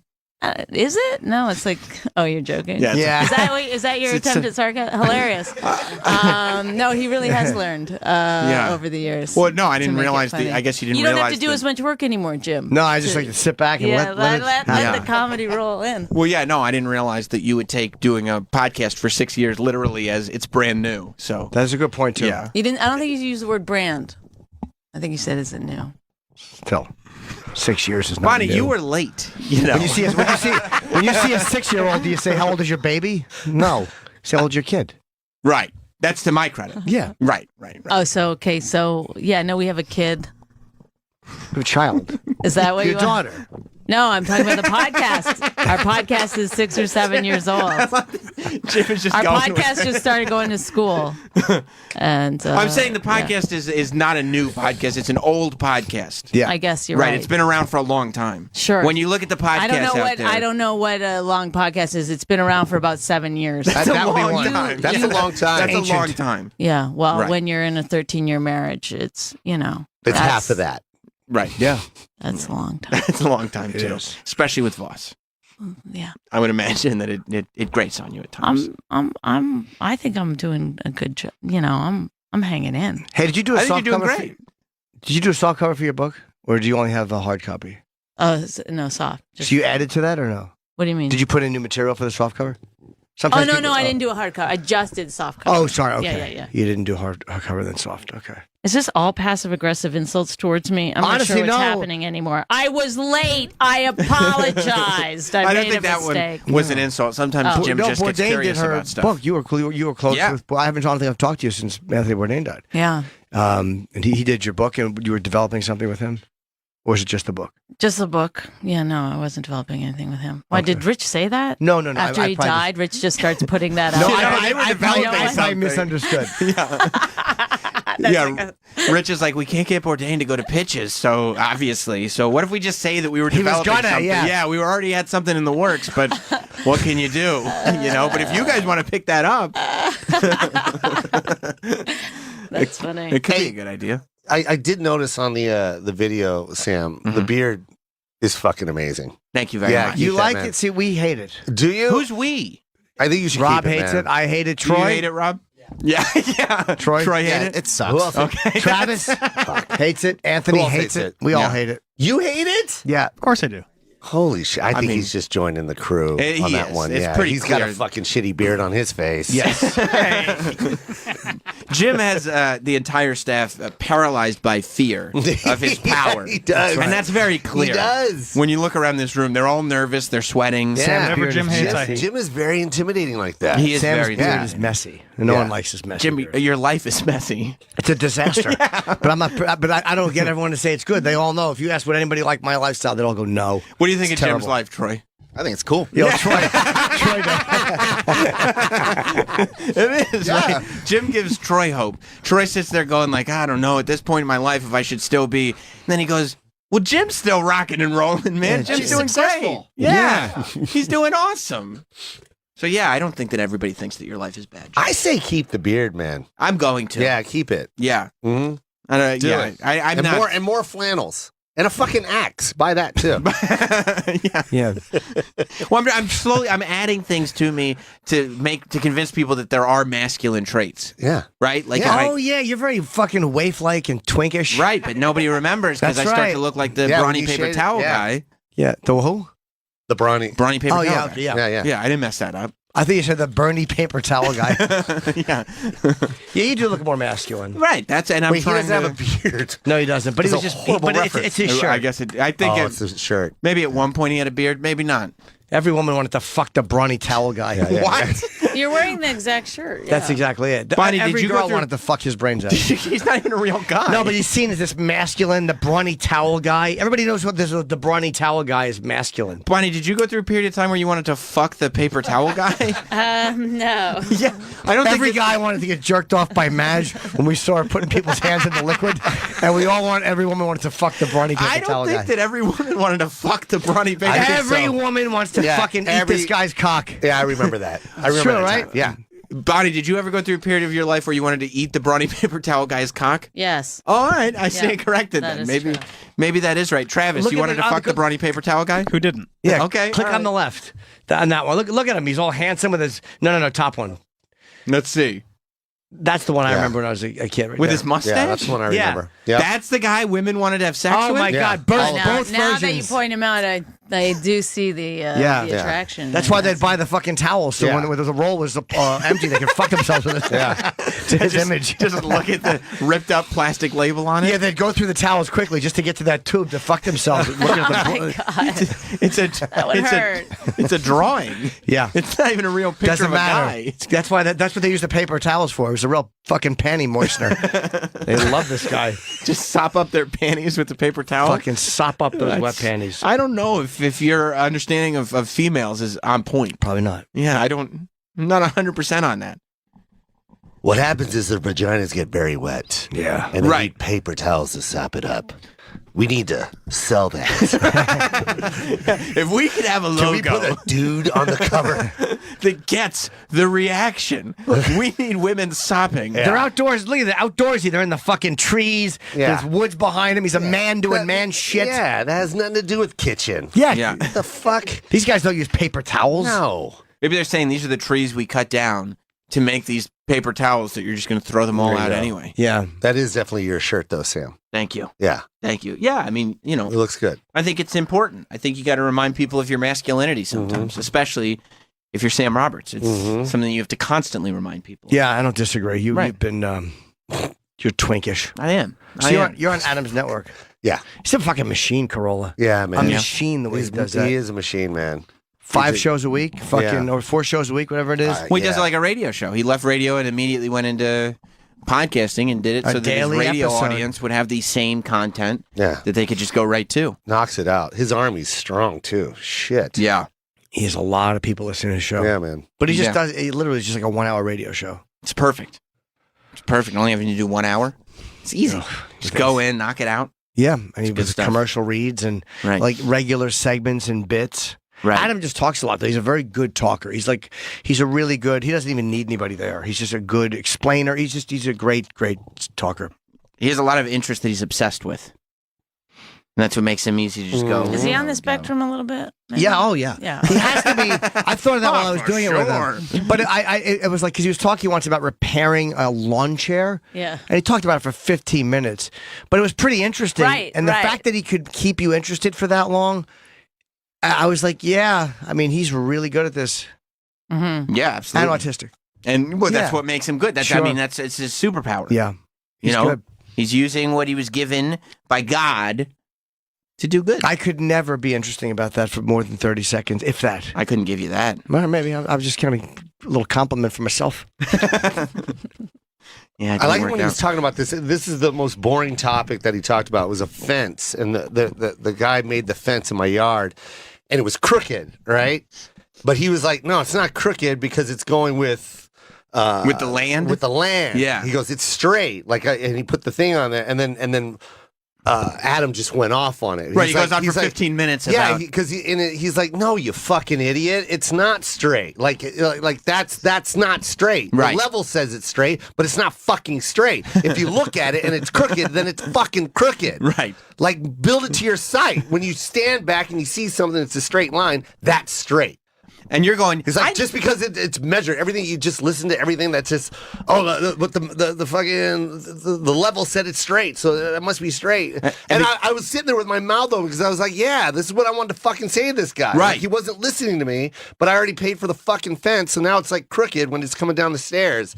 And he even pulled out the level. He's like, no, see, it's fucking straight. It's going with the land. And I was like, because no, he's dude. saying it, you start to get even more passionate about it. I got more mad because he was right. Because I told Adam about it. He's like, yeah. Fucking people that hate it when they fucking do that. Like the house doesn't even sit straight. Everyone thinks the house is level. It's not. Right. Like it's fucking crooked. Like the wall's crooked. Your fucking TV's crooked. It's got to be crooked. You want it fucking straight? Look at it and go, is that straight? But that's Asperger's when you're like, if I'm looking at it and it's straight, it's straight. And he's the one who's like, no, it's not straight. I got to make sure that it's over here. I got to put my level up. Exactly. Like for most of us, it's straight. It's fine. Yeah. We'll be okay. I'm good. We don't need to get all crazy about this. It's like everybody comes over, they look at the fence, they don't say it's crooked, you're fine. Absolutely. Who the hell needs to sit at home and wonder if something's straight? That's where Chip comes in. He does. He does, just shouting at you. Did you vote yesterday, Bonnie? I'm going to do it tomorrow. She's Canadian. Okay, all right. She can't vote. I can't vote. I'm a pedophile. No, I'm Canadian. I'm not allowed to vote. You're not a citizen or whatever? I'm a legal alien. Oh. Yeah. So you're one of those caravan people they keep talking about. That's tough. That's tough. I was in there for a while, and then I said, let me get a flight. Did you vote, Joe? Did you vote? No, not yet. Me neither. What do you mean not yet? I don't know They what already not said yet who means. won. Not yet means I'll vote next time. There's always next year. I'll do that. I'm going to see who won. I'll vote for them. Yeah. You try to stay away from politics mostly, though, right? Yeah, man. Just stay away. You like to get or keep it to myself. Right. Get that big, broad audience. Yeah, my sister and my dad go in and out. You know, they butt heads. I'm like, this conversation's fucking boring. Yeah. I don't want to hear it. I care. I'm good. Right. I pay my taxes. I'm good. Right. Yeah, but things haven't been bothering you lately. Yeah, there about has. certain But things, I don't want to talk about it. Wait, Bonnie, you're supposed to be like a feminist woman who supports women. What does that mean? Is he a woman? No, I mean, I would just think that you were more. I know you can't vote, but were you encouraging other people to vote? No, that was one thing that fucking irritates me. Yeah. What? The Celebrities virtue signaling with the voting. It's Right. like, all right, I'm a grown woman. I know where my voting fucking station is. Find out. You can go to this website and put in your zip code. But I don't understand the people who get up every day, they see 40 tweets about go vote, and they're like, you know what, I better start telling people to vote. Well, it's taking The word care of, is out. I walk by the word people is know. out. I go by a fucking clothing store. It's like, don't forget to vote. It's like, stay out of it, Coles. People You know? they Come on. get likes on it. Oh, thank you for telling people to vote. It's good that you told people to vote. But that's why, because it's like, then I'm doing something, I'm liking somebody else's post about voting. Now they've got 4,000 likes Right. on it. Now they feel like they've done something. It's right. like, I didn't vote, but I liked that person's I voted sticker. So it's close. Yeah. It's close enough. people I was part were of the cheering process. people who came in with the I voted stickers It's on. so and stuff. silly. You're like, Yeah. It's not an accomplishment. It's just a thing. You just go and do it. That's baseline human shit. Right. You're allowed to go do this if you want to. Cool. All right, yeah, I'll go do it. But Yeah, no, and you it's can't. also And- like, the whole like blue no matter who and stuff. It's yeah. like, What's the difference between like if you're just gonna be blind to one side? if yeah, I mean, obviously I'm not the first person to, but it's like you're saying like vote, vote, vote, unless you're a Republican, vote, vote, Yeah. vote. Well, that's what they were saying. They were like, the Democrats, we need to bring everybody together. No more separating people. Let's bring everybody together. Well, the and in order to Democrats, do that, like, the whole everybody thing vote needs Democrat. to be fucking And you're burned going down. like, what? What about the people that didn't want to? Obviously, there are other people, right? No. We could bring everybody together if you just think like me. That way, Right. we'll all agree. Right, we've all got to start coming to a common ground on my side, Right. if that's possible. Right. I think we'd all just be more peaceful that way. I mean, there's things that bother me. Obviously, kids in cages. Right. The kids in cages is, especially when you phrase it like that. I put my kid in a cage for 2 days, and she's still psychologically damaged. Like, do you ever read there are people who are like doing stuff like that to prove like how psychologically? What? It's like, why are you doing that to your kid? No, just be a parent. Yeah. Don't worry about I that. think Like, we can you all have your kid. imagine how that is. Yeah, You need to it's do it. definitely bad. Yeah. Although Kimmel had Borat on his show last night, we were watching some of It it was very earlier. funny. It was very funny, but at one point that we didn't watch on the air, he went door to door, to talk to people about voting. And he was talking about, Borat thinks, putting Mexican kids in cages is a good thing, obviously, because he's right. Borat. But he was able to talk to a woman Who also agreed with him? agreed Ugh. and said that the cages were actually better than what they had at home. Sure. Oh my god! Good And point. She Valid. said Trump was giving them 3 meals a day, just like his own kids. That's So, right. He is. Oh man! Absolutely So- right. Have we completely lost like any kind of empathy to other people's plight? Well, I also think that you're thinking of cages like if you were in a cage, you'd have to be crunched over and you'd I'm be thinking about uncomfortable. being separated. Even the cage is less appalling to me than being separated from a child being separated from its parents. Well, these kids got to Don't we live in a gilded cage though in show business? I mean, aren't we all in a cage? show the cage business is is the best. inside of us. Like celebrities can feel the same hurt Sure. that these children feel. I get what they're going through. If a caged bird can sing, why can't a caged child? just poetic metaphors that make no sense. Just a guy trying to relate. I wish you'd start tweeting like that. Yeah. Like that's what your tweets should be, just trying to do celebrity tweets. Right. I understand what that child feels. Yeah. Yeah. But plus adults in a cage is going to be tougher because they're short. Kids are short. They'll Yeah. be more comfortable in the cage. So I think that on that level, it's okay. And if they cry, you can just rattle it and go, shut up! Stop that! Stop that! I put a cage in my kid's room, just left it open, and guess what? She slept in there. So For you, it would be hard to be Just saying. separated from your daughter. It would be hard. it would be torture. Absolute torture. In another country, Oh, I can't even imagine. Honestly, it's just. we'd be wondering if sickening. she was scared. Oh, I mean, that's the thing. You don't know what's going on. My dog is crate trained though, and the dog loves it. And so we'll leave the house, and the dog will go up in the cage, Mm-hmm. and she'll be super happy. Mm-hmm. So, I always say, you Great know, comparison. it might be like that. Absolutely. Some of these kids run to the cage. Is Right. that what you're saying? That's right. Yeah. Yeah, like I have a kid. Once they get used to it, once they get the treats, Right. there's no stopping. Where are them. all the toys? Yeah. Hey, in the cage. There's ice cream in the cage. Oh boy! What? Get the fuck out of here! 3 hots in a cot. You lock the cage up, and there's no refrigerator. It's all melted. It's been in there for a Stay day. in the fucking cage. Shut up! Rattle, rattle, rattle. With the metal cup. Right. Clank, clank, clank, clank. But they're not doing the cage stuff anymore, are they? They stopped. I think. They're still separating kids. They plan to separate the kids again with this group. Were they doing it too? Part of this, they said they were doing it at least because of human trafficking, and some people were bringing kids that weren't theirs. I don't believe that. I think that the guy from the head of ICE was saying that his justification was that if you break the law, you get separated from your kids. You go to jail and you get separated from your kids. So that's what they're doing. What should they do with them though? If they break the law, send them all back together. Well, the thing is, are they breaking the? I thought you were allowed to come here if you needed what's it called? Asylum. Asylum, yeah. But you got to apply for asylum. Yeah. Well, there's a problem at the border too, where they've applied and then they're waiting weeks and weeks and weeks, and it's a different system than it was. As far as I know, I don't know everything about it, obviously, but just can we just as a people not separate kids from their parents? But this caravan of people. What do you do if you go out and rob a bank and you got your kid in the what are they? But I don't think it's a criminal offense anyway. Robbing a bank, yes, it is. No, I don't think. I know the law, Bonnie. Yeah, absolutely. Watch Dog Day Afternoon, then get back to me. I love the Jimmy head tilt. That's right. Also, they've lost track of kids. They can't find the kids. There's so many. Yeah, exactly. But there's some of them are babies. Bunch of bad kids who don't know how to listen. Get back to the cage. Little brat. So wrong. Brat. Yeah, I mean, I get both sides. I get what you're saying, Jim. Yeah. I don't do the head tilt more. Yeah. Back. Yeah, get back there. Yeah. I mean, it's tough to do.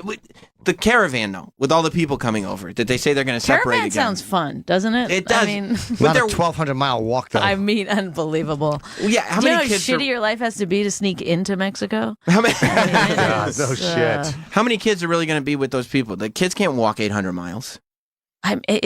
There's no way. There'll be like 15 people that show up here by the time it's all done. It's not gonna, It's really it's so sad and tragic, and I hope that we can have some empathy for these people. I'm not gonna cry. Well, then you should have voted, Bonnie. I know. You should have voted. Should have let your voice be heard. Yeah, instead of putzing around in your ivory tower. That's right. Telling all us how to live our lives. I'm just floating around in me bubble.